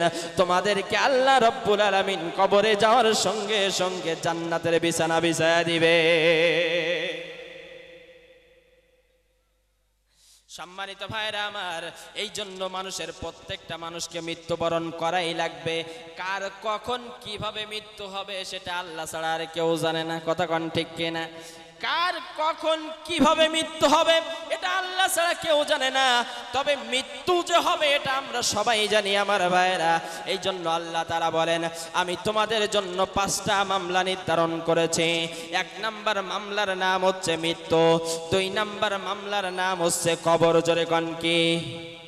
কবর এমন একটা মামলা, যেই মামলা থেকে কেউ কোনোদিন রেহাই পাবে না। আমার ভাইরা এখন প্রশ্ন করতে পারেন, হুজুর কবরের জিন্দেগিতে সবাইকে যেতে হবে আপনি বললেন, কিন্তু একটাবার আপনি আমাদেরকে বুঝিয়ে দেন, হিন্দু ভাইদের তো কবরে দেওয়া হয় না, তাদেরকে তো পুড়িয়ে দেওয়া হয়। তাহলে আপনি কবরের কথা বললেন, এটার হকিকত কি? আমার ভাইরা না না না, গর্ত করে মানুষকে শোয়ানোর নাম কবর নয়। হাদিসের ভাষায় কবর হচ্ছে মৃত্যুর পর থেকে শুরু করে আখিরাতের জিন্দেগি পর্যন্ত এই সময়ের মধ্যে আমাদের আত্মা, আমাদের রূহটা যেখানে রাখা হয় ওই জায়গাটার নাম হচ্ছে কবর। জোরে কোন সুবহানাল্লাহ। মৃত্যুর পরে আমাদের আত্মা, আমাদের রূহটা যেখানে চলে যায়, কারো চলে যায় ইল্লিনে আর কারো চলে যায় সিজ্জিনে। এই জায়গাগুলোর নাম হচ্ছে কবর, এটার নাম হচ্ছে কবর। আমরা মনে করি 3.5 হাত ওই গর্ত খনন করে ওখানে মানুষ শোয়াই দিলে এটার নাম মনে হয় কবর। সম্মানিত ভাইরা আমার, সেটাও মেনে নিলাম। এখন আমি আপনাদের কাছে জানতে চাই, ও দুনিয়ার মুসলমানেরা, কবর এমন একটা জায়গা যেখানে অত্যন্ত ভয়ঙ্কর। কবর এমন একটা জায়গা যেখানে রাতের আধারে সঙ্গী ছাড়া, লাইট ছাড়া আমরা চলতে পারি না। কথা কোন ঠিক কিনা? আমরা রাতের আধারে কবরের পাশ দিয়ে যেতে পারি না সঙ্গী ছাড়া, লাইট ছাড়া। কিন্তু একটাবার কি আপনি ভেবে দেখেন নাই, একটাবার কি আপনার মনে পড়ে না, যেই দিন আপনার প্রাণ বাহুটা চলে যাবে, সেই দিন আপনার বিশাল অট্টালিকা থাকার সত্ত্বেও আপনার ওই অট্টালিকার পরে আর রাখবে না, আত্মীয় স্বজনেরা আপনাকে অবশ্যই কবরের ভিতরে ঢোকায়া দেবে। আপনি একটাবার কি চিন্তা করেন না, যেই কবরের পাশ দিয়ে রাতের আধারে একা একা চলতে পারতাম না, মৃত্যুর পরে ওই কবরে কেমন করে একা একা থাকবো? ও দুনিয়ার মুসলমানরা, হাদিসের ভিতরে এসে আল্লাহর নবী, বিশ্ব নবী বলেন, কবর প্রতিদিন মানুষদেরকে এই বলে ডাকতে থাকে, আমি কিন্তু একাকিত্বের ঘর, আমি কিন্তু সাপ বিচ্ছের ঘর, আমি কিন্তু অন্ধকার ঘর। আমার কাছে আসার আগে তোমরা আমলটা ভালো করে আসো। আমল যদি ভালো হয় তাহলে কবরের ভিতরে তোমাদের জান্নাতের বিছানা বিছায়ে দেওয়া হবে। আর আমল যদি খারাপ হয়ে যায় তাহলে তোমাদের কবরটা জাহান্নামের গর্তে রূপান্তরিত হয়ে যাবে।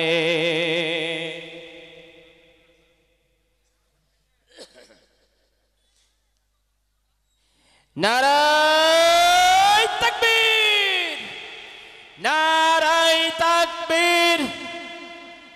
প্রধান মেহমানের আগমন, প্রধান মেহমানের আগমন। মুসলিম জনতার পক্ষ থেকে নারায়ে তাকবীর। আমাদের প্রধান মেহমান চলে এসেছে, আমি আর কিছুক্ষণের ভিতরে আমি আলোচনা শেষ করব। সম্মানিত ভাইরা আসুন সামনের দিকে যেতে চাই। যেটা বোঝাতে চাচ্ছি আমার ভাইরা, আল্লাহ সুবহানাহু ওয়া তাআলা বললেন তোমাদের দ্বিতীয় নাম্বার মামলার নাম হচ্ছে কবর। কবরে যাওয়া লাগবে কি লাগবে না? যারা বলেন লাগবে কি লাগবে না? প্রত্যেকের কবরের ভিতরে যেতে হবে। সম্মানিত ভাইরা আমার, কবর হচ্ছে একাকিত্বের জায়গা। ওই কবরের ভিতরে কেমন করে থাকবো? সম্মানিত ভাইরা আমার, আল্লাহর নবী বিশ্ব নবীর একজন সাহাবী, তিনি যখন কবরের পাশ দিয়ে যেতেন আমার ভাইরা, তখন ভেউ ভেউ করে চোখের পানি ছেড়ে ছেড়ে কাঁদতেন। আমার ভাইরা, আল্লাহর নবীর সাহাবী হযরত ওসমান রাদিয়াল্লাহু তাআলা আনহু, হযরত ওসমান ছিলেন আল্লাহ রাব্বুল আলামিনের জান্নাত প্রাপ্ত, জান্নাতের সার্টিফিকেট প্রাপ্ত একজন সাহাবী। আল্লাহ রাব্বুল আলামিন যাকে জান্নাতের সার্টিফিকেট দিয়েছিলেন দুনিয়ায় বেঁচে থাকাকালীন, সেই হযরত ওসমান রাদিয়াল্লাহু তাআলা আনহু তিনি যখন কবরের পাশ দিয়ে যেতেন, তিনি চোখের পানি ছেড়ে দিয়ে ভেউ ভেউ করে। একদিন তার সঙ্গী সাথীরা জিজ্ঞেস করলো, ও ওসমান, তোমার সামনে আল্লাহর নবী যখন জাহান্নামের আযাব গজবের কথা আলোচনা করে, তোমার চোখে তো পানি আসে না, তুমি এমন ভেউ ভেউ করে কাঁদো না, তুমি কবরের পাশ দিয়ে যাওয়ার সময় এমন করে কাঁদো, তার কারণটা কি? এবার ওসমান ডাক দিয়ে বলে, ও সঙ্গী সাথীরা, কবর এমন একটা জায়গা, এটা হচ্ছে আখিরাতের প্রথম নাম্বার মঞ্জিল। যেই মঞ্জিলে যদি একটা বার ছাড়া পেয়ে যায় মানুষেরা, তাহলে প্রত্যেকটা মঞ্জিলে ছাড়া পেতে পেতে আল্লাহর জান্নাতে চলে যাবে। আর যদি কেউ কবরের ভিতরে একটা বার ধরা খেয়ে যায়, তাহলে আল্লাহর প্রত্যেকটা মঞ্জিলে সে ধরা খেতে খেতে আল্লাহর জাহান্নামের ভিতরে নিক্ষিপ্ত হবে। আল্লাহর নবী এই জন্য বলেছেন, কবর কারো জন্য হবে জান্নাতের বাগিচা, আর কারো জন্য হবে জাহান্নামের গর্ত। ও দুনিয়ার মানুষেরা, একটা বার কি বুকে হাত দিয়ে বলতে পারবেন আমি মরে যাওয়ার পরে আমার কবর হবে জান্নাতের বাগিচা? এটা কি বলা যাবে? আমার ভাইরা, জীবনে যত অন্যায় করেছি এই কথা তো আমরা বলতে পারবো না। এখনো সময় আছে, এখনো আমাদের হায়াত রয়েছে, এখনো বেঁচে আছি, তার মানে ভালো আমল করার সুযোগ এখনো আছে। কথা কোন ঠিক না বেঠিক? যারা দুনিয়া থেকে চলে গেছে আজও পর্যন্ত, তারা যদি তপস্যা করে আল্লাহর কাছে চায়, জীবনে কোনোদিন ওখান থেকে ফিরে এসে আমল করার সুযোগ কি আর হবে? জোরে বলেন, হবে নাকি? আমাদেরকে আল্লাহ তাআলা এখনো বাঁচিয়ে রেখেছেন, তার মানে এখনো পর্যন্ত আমল করার সুযোগ এখনো আছে, আল্লাহর জান্নাতে যাওয়ার সুযোগ এখনো আছে। আমার ভাইরা, এই জন্য আপনাদের কাছে আবদার করতে চাই, কবরের চিন্তা করে আমাদের আমলটা পরিবর্তন করতে হবে। আল্লাহর নবীর একজন স্ত্রী, নাম তার খাদিজাতুল কুবরা রাদিয়াল্লাহু তাআলা আনহা, কবরের চিন্তায় কেমন করে কেঁদেছিলেন। আমার ভাইরা, আল্লাহর নবী একদিন বাড়িতে চলে আসলেন, এসে দেখেন খাদিজা চোখের পানি ছেড়ে ছেড়ে কান্দে। খাদিজাকে ডাক দিয়ে বলেন, খাদিজা রে, আমি প্রতিদিন বাড়িতে আসি, তোমার চেহারা কেমন হাস্যোজ্জ্বল থাকে, আজকে আমি বাড়িতে আসলাম, তোমার চেহারার ভিতরে তোমার চেহারাটা কাঁদো কাঁদো ভাব, তুমি কান্না করছো, চেহারার ভিতরে পানি গড়িয়ে গড়িয়ে পড়ছে।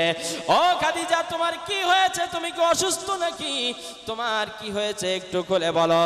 খাদিজা ডাক দিয়ে বলে, ইয়া রাসূলুল্লাহ, ইয়া হাবিবাল্লাহ, আমি অসুস্থ না, আমার তেমন কিছু হয়নি, তবে ইয়া রাসূলুল্লাহ, আমার এমন কিছু কথা মনে পড়ে গেছে, যেই কথাগুলো মনে পড়ার কারণে আমি খাদিজা বসে বসে ভেউ ভেউ করে কান্দি। আল্লাহর নবী বললেন, খাদিজা, তুমি কি জানো না দুনিয়ার মানুষের কথাগুলো আমি সহ্য করতে পারি, কিন্তু ও খাদিজা, তোমার কান্না আমি সহ্য করতে পারি না। খাদিজা, তোমার কি কথা মনে পড়েছে একটু বলে দাও, বলে দাও, তোমার যা মনে পড়েছে একটু বলো। ও খাদিজা, খাদিজা এবার ডাক দিয়ে বলে, ইয়া রাসূলুল্লাহ, ইয়া হাবিবাল্লাহ, আমি আপনাকে সব কিছু খুলে বলবো যদি আপনি আমার 3টা ওয়াদা পূরণ করেন। জোরে কোন, কয়টা ওয়াদা? আপনি যদি আমার 3টা ওয়াদা পূরণ করেন, আমি অবশ্যই আপনাকে সবকিছু খুলে বলবো। আল্লাহর নবী বিশ্ব নবী বললেন, ও খাদিজা, তোমার 3টা ওয়াদা পূরণ করতে হবে, আমি কথা দিলাম, আমি নবীজি তোমার 3টা ওয়াদা অবশ্যই অবশ্যই পূরণ করে দেব, কোনো অসুবিধা হবে না। আল্লাহর নবী বললেন তোমার তিনটা ওয়াদা কি কি একটু বলো। খাদিজা ডাক দিয়ে বলেন ইয়া রাসূলুল্লাহ ইয়া হাবিবাল্লাহ, এই দুনিয়া থেকে আমি হয়তো বেশি দিন থাকবো না, একদিন না একদিন আমাকে যেতে হবে, তবে আমি যেই দিন দুনিয়া থেকে বিদায় নেব ইয়া রাসূলুল্লাহ ইয়া হাবিবাল্লাহ, আপনি হয়তো আমাকে গোসল দিবেন, বাজারের থেকে হয়তো দামি কাফনের কাপড় এনে আমাকে পরিধান করাবেন, কিন্তু না না না, ওই বাজারের দামি কাফনের কাপড় আমি আমার গায়ে পড়তে চাই না। ইয়া রাসূলুল্লাহ ইয়া হাবিবাল্লাহ, আপনি যেই জুব্বা মুবারক পরে আপনি সাহাবীদেরকে ইমামতি করেছেন, যেই জুব্বা মুবারক পরে আপনি দ্বীনের দাওয়াত দান দিয়েছেন, আমি চাই, আমি খাদিজা চাই আপনার ওই জুব্বা মুবারক দিয়ে আমি খাদিজার কাপড়ের ব্যবস্থা করে দিবে। আল্লাহর নবী কোনো কথা বলে না।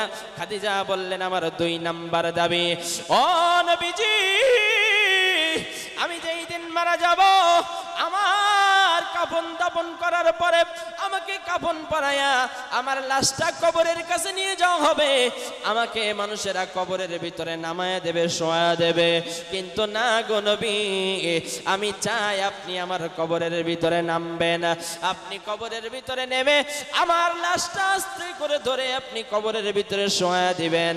আপনি বলেন তো একটিবার কথা দেন, আপনি এটা করবেন কিনা?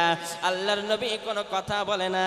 এবার খাদিজা বলল আমার 3 নাম্বার দাবি, ও নবীজি, আমাকে কবরের ভিতরে শোয়া দেওয়ার পরে আমাকে যখন মাটি চাপা দেওয়া হবে, মাটি চাপা দেওয়ার পরে সবাই আমার কবর ছেড়ে দিয়ে বাড়িতে চলে যাবে, কিন্তু নবীজি আপনি একটাবার কথা দেন, আপনি আমার কবর থেকে চলে যাবেন না।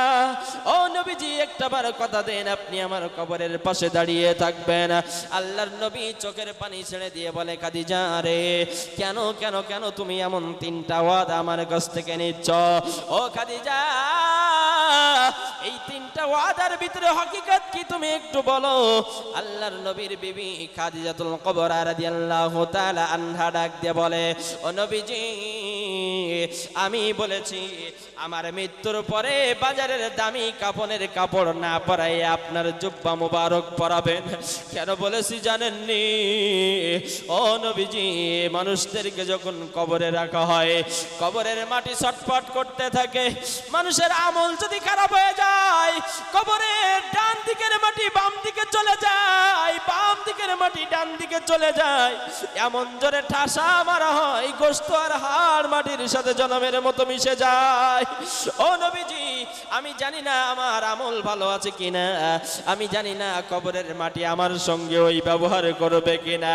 ও নবীজি, আপনার জুব্বা মোবারক দিয়ে যদি আমার কাফনের কাপড়টা দিয়ে দেন, আর আমি ওই কাফনের কাপড় নিয়ে যদি কবরের ভিতরে শুতে পারি, আপনার জুব্বার বরকতে কবরের মাটি কখনো আমার সঙ্গে দুর্ব্যবহার করবে না।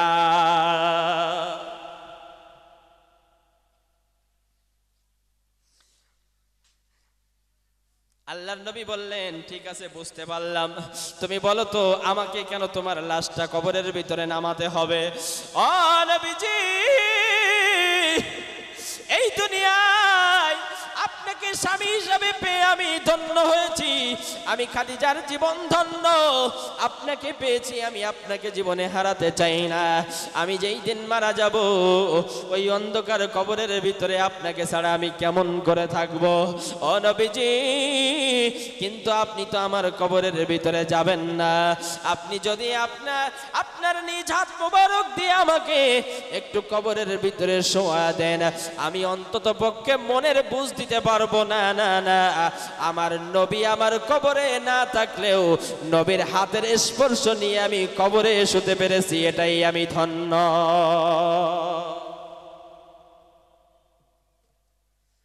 সম্মানিত ভাইরা আমার, আল্লাহর নবী বললেন, ও খাদিজা, আমি বুঝতে পেরেছি, কিন্তু আমি এটা বুঝলাম না, তোমাকে আমি শোয়া দিলাম কবরের ভিতরে, মাটি চাপা দেওয়ার পরে আমাকে কেন দাঁড়িয়ে থাকতে হবে? খাদিজা, তুমি একটু খুলে বলো। খাদিজা ডাক দিয়ে বলে, রাসূলুল্লাহ, ইয়া হাবিবাল্লাহ, ও নবীজি,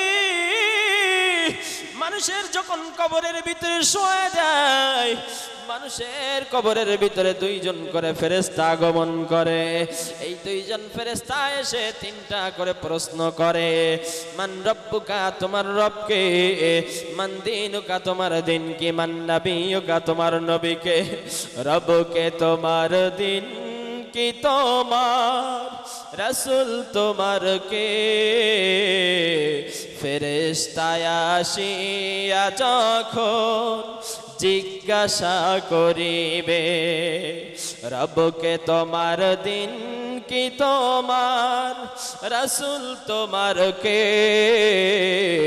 ফেরেশতা আসিয়া যখন জিজ্ঞাসা করিবে, প্রস্তুতি নাও সেই জীবনের লাগি, নামাজ পড়ো, রোজা রাখো, জীবন গড়ো ইসলামের পর থাকি।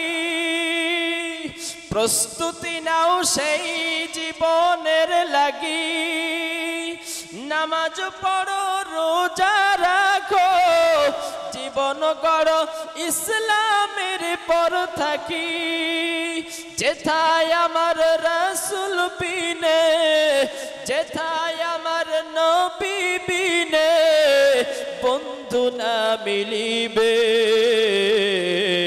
রবকে তোমার দিন কি, তোমার রাসূল তোমার কে? ফেরেশতা আসিয়া যখন জিজ্ঞাসা করিবে, ও নবীজি, ফেরেশতা এসে তিনটা প্রশ্ন করবে, তোমার রবকে, তোমার দিন কি, তোমার নবীকে? ও নবীজি, যার আমল ভালো সে উত্তর দিতে পারবে, কিন্তু যার আমল ভালো না সে তো উত্তর দিতে পারবে না। তার কাছে জিজ্ঞেস করবে তোমার রবকে, সে বলবে লা আদ্রি, আমি তো জানি না। তোমার দিন কি? সে বলবে লা আদ্রি, আমি জানি না। তোমার নবীকে? সে বলবে লা আদ্রি, আমি জানি না। ও নবী, আমি তো জানি না আমার আমল কতটুকু ভালো আর কতটুকু খারাপ। আমি যখন কবরে যাব ফেরেশতারা আমাকে জিজ্ঞেস করবে, আমি যদি তাদের উত্তরটা দিতে না পারি, ও নবী, আমার কবরের অবস্থা অত্যন্ত খারাপ হয়ে যাবে। নবী গো, সেই জন্য আমি আপনার কাছে ওয়াদা করে নিলাম, ও নবীজি, আমি ওই কবরের তিনটা প্রশ্নের উত্তর যদি দিতে না পারি, আপনি আমার কবরের পাশে দাঁড়িয়ে থেকে আমার ওই কবরের তিনটা প্রশ্নের জবাব আপনি উপর থেকে দিয়ে দিবে। আল্লাহর নবী চোখের পানি ছেড়ে দিয়ে বলেন, ও খাদিজা, আমি তোমার এই তিনটা ওয়াদা পূরণ করব, তোমার কোনো টেনশন করতে হবে না। তুমি অন্তত পক্ষে কান্না বন্ধ করো আমার ভাইরা। কয়েকদিনের মধ্যে খাদিজাতুল কুবরা রাদিয়াল্লাহু তাআলা আনহা তিনি দুনিয়া থেকে বিদায় নিলেন। আল্লাহর নবী, বিশ্ব নবী, তার জুব্বা মুবারক দিয়ে তাকে কাফনের কাপড় দিলেন। নবীজি তার লাশটা কবরের পাশে নিয়ে নিজ হাত মুবারকে তিনি কবরের ভেতরে শোয়া দিলেন। আল্লাহর নবী এবার দাফন করার পরে ফের সাহাবীদেরকে বলছেন, ও সাহাবীরা, তোমরা যাও যাও যাও, বাড়িতে চলে যাও, আমি একটু পরে আসতেছি। আল্লাহর নবী, বিশ্ব নবী, রাহমাতুল লিল আলামিন, দো জাহানের বাদশা জনাবে মুহাম্মদুর রাসূলুল্লাহ সাল্লাল্লাহু আলাইহি ওয়াসাল্লাম খাদিজার কবরের পাশে দাঁড়িয়ে গেলেন। দাঁড়িয়ে থাকার সময় তার অনেক স্মৃতিগুলো মনে পড়ে গেল। খাদিজার সাথে কত স্মৃতি না ছিল। আল্লাহর নবীর মনে পড়ে গেল, আমি যখন হেরা পর্বতের গুহায় আল্লাহর ধ্যানে মগ্ন ছিলাম, আমার খোদার খাদ্য ফুরিয়ে গিয়েছিল, আমার পিপাসার জন্য পানি ফুরিয়ে গিয়েছিল। খাদিজা মহিলা মানুষ হওয়ার সত্ত্বেও খাদ্য আর পানি নিয়ে আস্তে আস্তে করে পাহাড়ের উপরে উঠে হেরা পর্বতের গুহায় আমার খাদ্য পানি সরবরাহ করেছে। আল্লাহর নবী এই কথাগুলো ভাবতেছেন আর ভাবতেছেন যে আমি যখন দিনের দাওয়াত দিতে যেতাম আমার আসতে অনেক রাত হয়ে যেত। খাদিজাকে একটা বার বলতাম খাদিজা, সঙ্গে সঙ্গে আমার ঘরের দরজাটা খুলে যেত। আল্লাহর নবী একদিন জিজ্ঞাসা করলো, খাদিজা রে, ও খাদিজা, আমি যখন বাইরে দিনের দাওয়াত দিতে চাই, কোরআনের দাওয়াত দিতে যাই, তুমি কি রাতের বেলা ঘুমাও না? খাদিজা ডাক দিয়ে বলে, ইয়া রাসূলুল্লাহ, ইয়া হাবিবাল্লাহ, আপনি আমার স্বামী, এটা যত বড় তার চাইতে সবচাইতে বড়, আপনি আল্লাহর নবী, আপনি আল্লাহর নবী, আপনি দিনের দাওয়াত দিতে যাবেন আর আমি শুয়ে শুয়ে ঘুমাবো। ও নবীজি আপনি আসতেছেন, আমি যদি ঘুমিয়ে যাই আল্লাহ আমার উপরে অসন্তুষ্ট হবে। আপনি বাড়িতে এসে যদি খাদিজা খাদিজা খাদিজা খাদিজা করে ডাক দেন তাহলে আপনার কষ্ট হবে। আমি আল্লাহকে অসন্তুষ্ট করতে চাই না, আমি আপনার মনে কষ্ট দিতে চাই না। ও নবীজি আপনি যতক্ষণ পর্যন্ত বাইরে থাকেন আমি খাদিজা ততক্ষণ পর্যন্ত যত রাত হোক না কেন আমি খাদিজা দরজার কিনারে দাঁড়িয়ে দাঁড়িয়ে রাতটা কাটিয়ে দেই। আল্লাহর নবীর এই কথাগুলো যখন মনে পড়ে যায়, নবীর চোখের পানিগুলো ছেড়ে দিলেন, ভেউ ভেউ করে কাঁদতে লাগলেন। নবীর দাড়ি মোবারক ভিজে ভিজে চোখের পানি টপ টপ করে খাদিজার কবরের উপর পড়তেছে। আল্লাহ রাব্বুল আলামিন আরশে আজিম থেকে জিবরাইলকে ডাক দিয়ে বললেন, জিবরাইল রে আর দেরি করা যাবে না, আর দেরি করা যাবে না, যাও যাও যাও আমার নবীর কাছে চলে যাও। আমার নবী খাদিজার কবরের পাশে দাঁড়িয়ে দাঁড়িয়ে কানবে আর আমি আল্লাহ রাব্বুল আলামিন আরশে আজিমে বসে বসে দেখব। না না না, এটা হতে পারে না, এটা হতে পারে না। তুমি এই মুহূর্তে চলে যাও, আমার নবীকে সুসংবাদ দাও। জিবরাইল তাড়াতাড়ি করে আল্লাহর নবীর কাছে এসে বলছে, ও নবীজি আপনি কেন খাদিজার কবরের পাশে দাঁড়িয়ে দাঁড়িয়ে কাঁদতেছেন? নবীজি ডাক দিয়ে বলেন, ও জিবরাইল রে আমি খাদিজাকে 3টা ওয়াদা করেছিলাম, 2টা ওয়াদা পূরণ করেছি, 1টা ওয়াদা পূরণ করার জন্য দাঁড়িয়ে আছি। জিবরাইল ডাক দিয়ে বলে, কি ওয়াদা পূরণ করার জন্য আপনি দাঁড়িয়ে আছেন? আল্লাহর নবী বলে, আমার খাদিজা কবরের ভিতরে এখন শুয়ে আছে, 2জন ফেরেশতা এসে 3টা প্রশ্ন করবে, এই 3টা প্রশ্নের জবাব যদি আমার খাদিজা দিতে না পারে আমি রাসূল আমার খাদিজার পক্ষ থেকে এই কবরের পাশে দাঁড়িয়ে থেকে ওই ফেরেশতাদের 3টা প্রশ্নের উত্তর দিতে চাই। আরো জোরে বলেন না সুবহানাল্লাহ, নারায়ে তাকবীর। আল্লাহ নবীর এই কথা শোনার পরে জিবরাইল ডাক দিয়ে বলে, ও নবীজি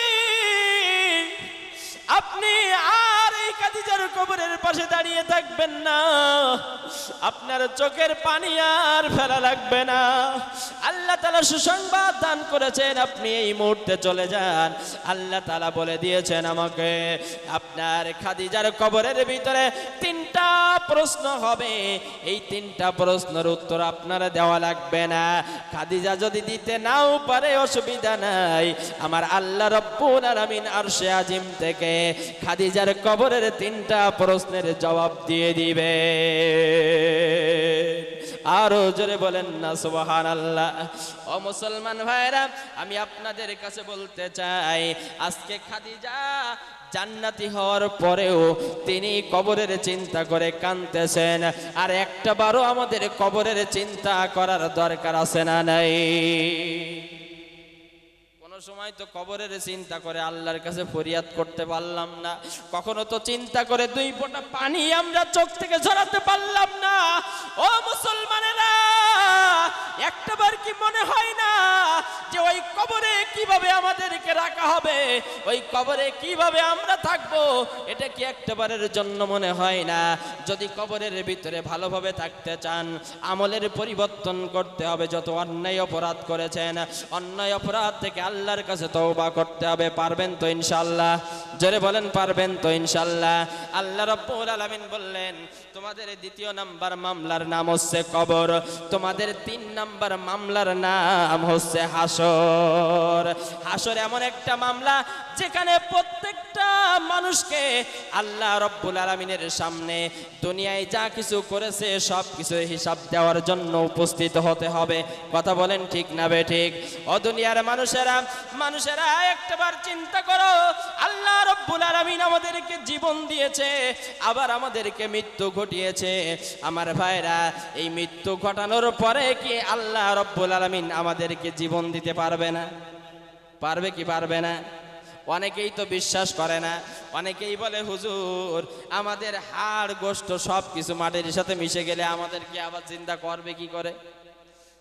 তুমি কি একটাবার চিন্তা করো না, এক ফোঁটা নাপাক পানি থেকে যদি আল্লাহ তোমাকে সৃষ্টি করতে পারে, তোমার নাকের জায়গায় নাক, তোমার ঠোঁটের জায়গায় ঠোঁট, তোমার মাথার জায়গায় মাথা, হাতের জায়গায় হাত, পায়ের জায়গা পা, এত সুন্দর অভাবে যদি তোমাকে এক ফোঁটা নাপাক পানি থেকে সৃষ্টি করতে পারে, ওই আল্লাহ রাব্বুল আলামিন কি তোমাদেরকে মাটিতে মিশিয়ে দেওয়ার পরে ওই রুহু থেকে কি তোমাদেরকে আবার সৃষ্টি করতে পারবে না?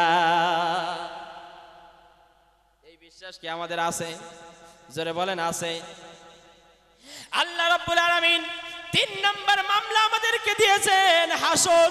এই হাসর এমন একটা মামলা যেখানে সকলকে হাজির হতে হবে। মানুষেরা যখন জীবিত হয়ে হাসরের ময়দানে উঠবে, মানুষেরা লক্ষ্য করবে, মানুষেরা লক্ষ্য করে দেখবে, মানুষেরা লক্ষ্য করে দেখবে সূর্যটা মাথার কাছে চলে এসেছে, সূর্যটা মাথার কাছে চলে এসেছে, জমিনটা তামার হয়ে গিয়েছে। আমার ভাইয়েরা, সূর্যটা মাথার কাছে এসেছে। আজকের আমরা কয়েকদিন যাবত লক্ষ্য করছি সূর্যের প্রচন্ড তাপে আমরা রোদে দাঁড়াতে পারছি না, কথা বলেন ঠিক কিনা? গরমটা আমরা সহ্য করতে পারছি না। একটাবার কি হিসাব করে দেখলেন না যে সূর্য এখন পৃথিবী থেকে কত মাইল দূরে, কত কিলোমিটার দূরে? 15 কোটি কিলোমিটার দূরে অবস্থান করতেছে সূর্য। কত কিলোমিটার বলেন? 15 কোটি কিলোমিটার দূরে অবস্থান করছে সূর্য। ওখান থেকে তাপ দিচ্ছে জমিনের ভিতরে 42 ডিগ্রি 43 ডিগ্রি তাপ হচ্ছে। এই 43 ডিগ্রি তাপ আমরা সহ্য করতে পারছি না, কথা বলেন ঠিক কিনা? তোমরা কি একটাবার ভেবে দেখো না, এই বিজ্ঞান প্রমাণ করেছে সূর্যের মূল তাপ হচ্ছে 1.5 কোটি ডিগ্রি সেলসিয়াস। কত কোটি? 1.5 কোটি। 1.5 কোটি ডিগ্রি সেলসিয়াস। এখানে 42 ডিগ্রি না, 4200 ডিগ্রি না, 42,000 ডিগ্রি না, এখানে 1.5 কোটি ডিগ্রি সেলসিয়াস। আমার ভাইরা, আল্লাহ রাব্বুল আলামিন এখান থেকে সূর্যটা আমার ভাইরা 15 কোটি কিলোমিটার দূরে অবস্থান করছে। সেখান থেকে যে তাপ দিচ্ছে আমরা সহ্য করতে পারছি না। ওই সূর্যের 1.5 কোটি ডিগ্রি সেলসিয়াস তাপমাত্রা নিয়ে যদি একটাবার আমাদের মাথার কাছে আসে, বলেন তো দেখি ওই তাপমাত্রা সহ্য করার মতন ক্ষমতা কি আমাদের আছে? সম্মানিত ভাইরা আমার, সূর্য যখন আমাদের মাথার কাছে আসবে, হাসরের ময়দানে সূর্য মাথার কাছে আসার সঙ্গে সঙ্গে আমাদের অবস্থা কেমন হবে একটু লক্ষ্য করুন। হাদিসের ভিতরে এসেছে আমাদের অবস্থা তখন এমন হবে, সূর্যের প্রচন্ড তাপ যখন আমাদের মাথার উপরে পড়বে, ঠাস ঠাস করে আমাদের মাথাগুলো ফেটে যাবে, আমাদের মগজগুলো নাক কান দিয়ে গলে গলে পড়তে থাকবে, আমাদের শরীর ঘেমে, আমাদের শরীরের ঘামটা সাগরে পরিণত হয়ে যাবে। আমার ভাইরা, এমন কঠিন পরিস্থিতির মধ্যে আমরা পড়ে যাব। আমাদের আমল যদি খারাপ হয়ে যায়, এই অবস্থা থেকে বাঁচার জন্য আমরা ছোটাছুটি করব, এনফসি করব। আমরা ছুটে চলে যাব আদম আলাইহিস সালাতু ওয়াস সালামের কাছে। হাসরবাসীরা যখন আদম আলাইহিস সালামের কাছে গিয়ে বলবে, ও বাবা আদম, আপনি তো আমাদের প্রথম বাবা, আপনি দয়া করে আমাদের অবস্থাটা একটু দেখুন, আল্লাহর কাছে আমাদের জন্য একটু সুপারিশ করুন। আদম আলাইহিস সালাতু ওয়াস সালাম ডাক দিয়ে বলবে, ও হাসরবাসীরা, না না না, আমি তোমাদের জন্য কিছুই করতে পারবো না। তার কারণ হচ্ছে আল্লাহ রাব্বুল আলামিন যখন আমাকে সৃষ্টি করেছিলেন, আমাকে সৃষ্টি করে জান্নাতের ভিতরে থাকতে দিয়েছিলেন, আমি জান্নাতে যখন ছিলাম, আল্লাহ তাআলা আমাকে নির্দেশ দিয়েছিল, লা তাকরাবা হাযিহি শাজারাত, তুমি ওই বৃক্ষের নিকটে যাবে না, যদি যাও তুমি জালেম হয়ে যাবে। আল্লাহ রাব্বুল আলামিনের এই নির্দেশকে আমি অমান্য করে ফেলে আজকে না জানি হাসরের মাঠে আল্লাহ আমার সঙ্গে কি ব্যবহার করবে, এটা তো আমার জানা নাই।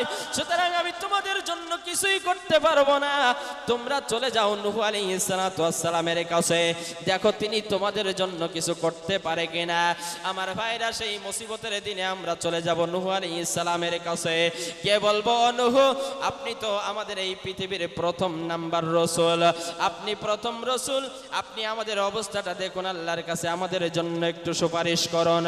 নূহ আলাইহিস সালাতু ওয়াস সালাম বলবে, না না না, আমি তোমাদের জন্য কিছুই করতে পারবো না। তার কারণ হলো আল্লাহ যখন প্লাবন দিয়ে নাফরমান বান্দাদেরকে যখন মেরেছিল, ধ্বংস করে দিয়েছিল, ওই ধ্বংসের ভিতরে, ওই প্লাবনের ভিতরে আমার সন্তানও ছিল। আমার সন্তান নাফরমান হওয়ার কারণে প্লাবনে যখন হাবুডুবু খাচ্ছিল, আমি কিস্তির উপরে ছিলাম, আমার বড় মায়া হয়েছিল। আমি আমার সন্তানকে ডাক দিয়ে বলেছিলাম, সন্তান রে, ও সন্তান, আয় আয় আয়, আমার এই কিস্তির উপরে ওঠ, আমার এই নৌকার ভিতরে ওঠ। আল্লাহ রাব্বুল আলামিন সেই দিন বলেছিল, এ নূহ, তোমার ওই সন্তানকে যদি তুমি একটাবার সন্তান হিসাবে পরিচয় দাও, তাহলে আমি আল্লাহ রাব্বুল আলামিন নবুয়তের দপ্তর থেকে তোমার নামটা কেটে দেব। এ হাসরবাসীরা, সেই জন্য আমার আজকে মনে কেমন যেন বলে, আল্লাহ আমার সঙ্গে কি ব্যবহার করবে এটা তো আমার জানা নাই, তোমাদের জন্য আমি কিছু করতে পারবো না। তোমরা চলে যাও, হযরত ইব্রাহিম আলাইহিস সালামের কাছে চলে যাও। ইব্রাহিম আলাইহিস সালাতু সালামের কাছে হাসরবাসীরা যাবে, কে বলবে, ও ও ইব্রাহিম, ও মুসলিম জাতির পিতা ইব্রাহিম, আপনি আমাদের অবস্থাটা দেখুন, আমরা কঠিন অবস্থার ভিতরে আমরা সময় পার করছি। ও ইব্রাহিম, আপনি দয়া করে আমাদের জন্য একটু আল্লাহর কাছে সুপারিশ করুন। আল্লাহর নবী ইব্রাহিম আলাইহিস সালাতু ওয়াস সালাম বলবেন, আমি তোমাদের জন্য কিছুই করতে পারবো না। তার কারণ হলো, আমাকে যখন বলা হয়েছিল, আমাকে যখন মূর্তি পূজা করতে বলা হয়েছিল, আমি বলেছিলাম ইন্নী সাকিম, আমি অসুস্থ আছি, অথচ আমি সুস্থ ছিলাম। এই কথা বলার কারণে আজকের হাসরের ময়দানে আল্লাহ আমার সঙ্গে কি ব্যবহার করবে এটা আমার জানা নেই। সুতরাং আমি তোমাদের জন্য কিছুই করতে পারবো না, তোমরা চলে যাও, তোমরা চলে যাও। হযরত মুসা আলাইহিস সালাতু ওয়াস সালামের কাছে যাওয়া হবে। মুসা আলাইহিস সালাতু ওয়াস সালামের কাছে যখন হাসরবাসীরা যাবে, তিনিও বলবেন, আমি তোমাদের জন্য কিছুই করতে পারবো না, তোমরা ঈসা আলাইহিস সালামের কাছে যাও, নিশ্চয়ই ঈসা আলাইহিস সালাতু ওয়াস সালাম তোমাদের জন্য কিছু করতে পারবে। হাসরবাসীরা চলে গেল ঈসা আলাইহিস সালামের কাছে, গিয়ে বলবে, ও আল্লাহর পয়গম্বর ঈসা, আপনি আমাদের দিকে একটু লক্ষ্য করুন, আর তো সহ্য হয় না, আর তো সহ্য করতে পারি না, আল্লাহর কাছে আমাদের জন্য একটু সুপারিশ করুন। ঈসা আলাইহিস সালাতু ওয়াস সালাম বলবে, না না না, আমি তোমাদের জন্য কিছুই করতে পারবো না। তার কারণ হলো, তামাম পৃথিবীর খ্রিস্টানেরা আমাকে আল্লাহর পুত্র বলেছিল, আজকে না জানি আল্লাহ তাআলা আমার সঙ্গে কি ব্যবহার করবে এটা তো আমার জানা নাই। সুতরাং আমি তোমাদের জন্য কিছু করতে পারবো না, তবে তোমাদের একটা পথ আমি বলে দিতে পারি। তোমাদের আজকে সুপারিশ করার জন্য একজন আছে, তিনি আর কেউ নয়, আকাই নামদারে তাজদারে মদিনা, দোলালে আমিনা, মক্কার বাতি মদিনার জ্যোতি দুকুলের সাথী জনাবে মুহাম্মদুর রাসূলুল্লাহ সাল্লাল্লাহু আলাইহি ওয়াসাল্লাম তোমাদের সুপারিশ করার জন্য আরশে আজিমের গোড়ায় অপেক্ষা করতেছে। তোমরা চলে যাও। হাসরবাসীর আল্লাহর নবীর কাছে যাবেন, আল্লাহর নবীর কাছে গিয়ে বলবেন, ও নবীজি, আমরা তো আর পারি না, দয়া করে আমাদের জন্য আল্লাহর কাছে একটু সুপারিশ করুন। আল্লাহর নবী, বিশ্ব নবী বলবেন, ও হাসরবাসীরা, আসো আসো আসো, তোমাদের সুপারিশ করার জন্য আমি নবী তোমাদের জন্য অপেক্ষা করছি। জোরে কোন সুবহানাল্লাহ। আল্লাহর নবী, বিশ্ব নবী হাসরবাসীদেরকে নিয়ে আল্লাহর কাছে চলে যাবে। আল্লাহর কাছে গিয়ে বলবে, আল্লাহ, আমার এই উম্মতিদেরকে তুমি মাফ করে দাও, তুমি এদেরকে জান্নাত দিয়ে দাও। আল্লাহ রাব্বুল আলামিন বলবেন, ও নবী, আমার মিজান নামক মামলা তোমাদের জন্য অপেক্ষা করছে, তোমার উম্মতিদের জন্য অপেক্ষা করছে। ওখানে যেতে হবে, তাদের আমল কি করেছিল, দুনিয়ার জীবনে কতটুকু ভালো কাজ করেছে, কতটুকু মন্দ কাজ করেছে, কতটুকু ভালো কথা বের করেছে মুখ দিয়ে, কতটুকু ভালো কথা, কতটুকু খারাপ কথা মুখ দিয়ে বের করে ফেলেছে, এই সব কিছুর হিসাব নিকাশ হবে। তারপরে জান্নাত আর জাহান্নাম। ও নবীজি, আসো আসো সকল উম্মত উম্মতিদের আমলটা আমার কাছে পেশ করো। আল্লাহর নবী বিশ্ব নবী আমল নামাগুলো আল্লাহর কাছে পেশ করবেন। আল্লাহ রাব্বুল আলামিন ওজন দিয়ে দিবেন মানুষের আমল নামাগুলো। ওজন দেওয়ার পরে মানুষের হাতে তাদের আমল নামা তুলে দিবেন। আর আল্লাহ তাআলা বলবেন, ইকরা কিতাবাকা কাফা বিনাফসিকাল ইয়াউমা আলাইকা হাসিবা। জোরে বলেন আল্লাহু আকবার। আল্লাহ রাব্বুল আলামিন বলেন, ও আমার বান্দা বান্দিরা, দুনিয়ায় কতটুকু ভালো কাজ করেছো, কতটুকু মন্দ কাজ করেছো, এই নাও তোমার আমলনামা। তোমার আমলনামাটা তোমরা পড়ো, তোমাদের হিসাব দেওয়ার জন্য তোমরাই যথেষ্ট হয়ে যাবে। এবার বান্দাদের কাছে যখন আমলনামাটা দেয়া হবে, বান্দারা আমলনামাটা সুন্দর করে পড়বে আর দেখবে যে এখানে তো সামান্য কোনো গুনাহও বাদ নেই, এখানে সামান্য কোনো অপরাধও বাদ নেই। আর তারা বলবে, ওয়াউতিয়াল কিতাবু ফাতারাল মুজরিমিনা মুশফিকিনা মিম্মা ফিহি ওয়া ইয়াকুলুনা ইয়া ওয়াইলাতানা মা লিহাযাল কিতাব লা ইউগাদিরু সগীরাতাও ওয়ালা কাবীরাতান ইল্লা আহসাহা। জোরে বলেন আল্লাহু আকবার। আল্লাহ রাব্বুল আলামিন বলেন, হাসরবাসীরা সেই দিন বলবে, ও আল্লাহ, তুমি এক কেমন আমলনামা আমাদের হাতে দিয়েছো, যে আমলনামার ভিতরে ছোট একটা গুনাহও বাদ নাই। ছোট বয়সে কি করেছিলাম তা তোমার এই আমলনামার ভিতরে উঠে গিয়েছে। কত মিথ্যা কথা বলেছিলাম, একটা চুরি করে মিথ্যা কথা বলেছিলাম, সেটাও এই আমলনামার ভিতরে আছে। এটা কেমন কিতাব তুমি আমাদেরকে দিলে, কেমন আমলনামা দিলে, এখানে তো কোনো কিছুই বাদ নাই। আমাদের এখনো উপায়টা কি? আল্লাহর নবী বিশ্ব নবী ডাক দিয়ে বলেন, ও আমার উম্মত উম্মতিরা, হাসরের ময়দানে যদি তোমাদের নেকির পাল্লাটা মিজানে ভারী করতে চাও, তাহলে অবশ্যই অবশ্যই তোমরা আল্লাহর নামের জিকির করো। সুবহানাল্লাহ বললেন না? আল্লাহর নামের জিকির করতে হবে। আল্লাহর নামের জিকির হচ্ছে চারটা। জোরে কোন কয়টা? এক নম্বর সুবহানাল্লাহ, দুই নম্বর সুবহানাল্লাহ আলহামদুলিল্লাহ, তিন নম্বর লা ইলাহা ইল্লাল্লাহ, চার নম্বর আল্লাহু আকবার। এই চারটা জিকির যদি তোমরা করতে পারো, আল্লাহর নবী বিশ্ব নবী হাদিসের ভিতরে বলেছেন, এই চারটা জিকির যদি তোমরা করতে পারো, অবশ্যই অবশ্যই তোমাদেরকে আল্লাহ রব্বুল আলামিন মিজানের পাল্লায় তোমাদের নেকিটা ভারী করে দিবে।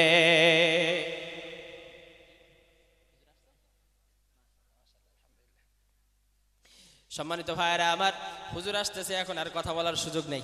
হুজুর যেহেতু চলে আসতেছে, আমি আর কথা আপনাদেরকে বাড়াতে চাই না। আল্লাহ সুবহানাহু ওয়া তাআলা 5টা মামলা আমাদেরকে দিয়েছেন, ঠিক কিনা বলেন? 5টা মামলার ভিতরে আমি 4টা আলোচনা করছিলাম। আল্লাহ সুবহানাহু ওয়া তাআলা আমাদের এই 4টা মামলাকে স্মরণ করে আমাদের যে পদ্ধতি আল্লাহ তাআলা বলেছেন, ওয়াসারিউ ইলা মাগফিরাতিম মির রাব্বিকুম, আমরা যেন আমাদের রবের ক্ষমার দিকে দৌড়াতে পারি। কেন দৌড়াতে হবে? ওই 5টা মামলা থেকে নাজাত পাওয়ার জন্য আর আমাদের গুনাহ থেকে নাজাত পাওয়ার জন্য। 1 নাম্বার পথ বলেছিলাম তওবার পথ, ঠিক কিনা বলেন? 1 নাম্বার পথ তুবু ইলাল্লাহি তাওবাতান নাসুহা। যদি তোমরা তওবা করতে পারো, আল্লাহ সুবহানাহু ওয়া তাআলা তোমাদের জীবনের সব গুনাহগুলো মাফ করে দেবেন। জোরে কোন সুবহানাল্লাহ, আরো জোরে বলেন সুবহানাল্লাহ। আজকের এই যতটুকু আলোচনা হয়েছে, আমরা যেন আমাদের জীবনে বাস্তবায়ন করতে পারি, আর বাস্তবায়ন করে যেন আমরা জান্নাতের মেহমান হতে পারি। আল্লাহ আমাদের সকলকে তৌফিক দান করুন। জোরে কোন আমিন, আরো জোরে আমিন। আমি আপনাদের মাঝ থেকে এখন বিদায় নিচ্ছি। আজকের যেভাবে আমরা বসে আলোচনা করলাম, আল্লাহ সুবহানাহু ওয়া তাআলা যেন আমাদের সকলকে একসঙ্গে জান্নাতের ভিতরে আল্লাহ তাআলা জায়গা করে দেন। জোরে কোন আমিন, আরো জোরে আমিন। আল্লাহ যদি কখনো সময় সুযোগ করে, বেঁচে থাকলে দেখা হবে ইনশাআল্লাহ, বেঁচে থাকলে দেখা হবে ইনশাআল্লাহ। আর যদি মরে যাই তাহলে দোয়া করবেন, করবেন তো ইনশাআল্লাহ? হ্যাঁ করবেন। ভালো থেকো বন্ধু, যদি বেঁচে থাকি দেখা হবে আবার। নারায়ে তাকবীর, নারায়ে তাকবীর। প্রধান মেহমানের আগমন, প্রধান মেহমানের আগমন। নারায়ে তাকবীর। যাই হোক, আমি আপনাদের থেকে বিদায় নিচ্ছি। হুজুর এসেছেন, হুজুরের কাছ থেকে আপনারা গুরুত্বপূর্ণ আলোচনা শুনবেন। আখিরি দাওয়ানা আলহামদুলিল্লাহ। আসসালামু আলাইকুম ওয়া রাহমাতুল্লাহি ওয়া বারাকাতুহু।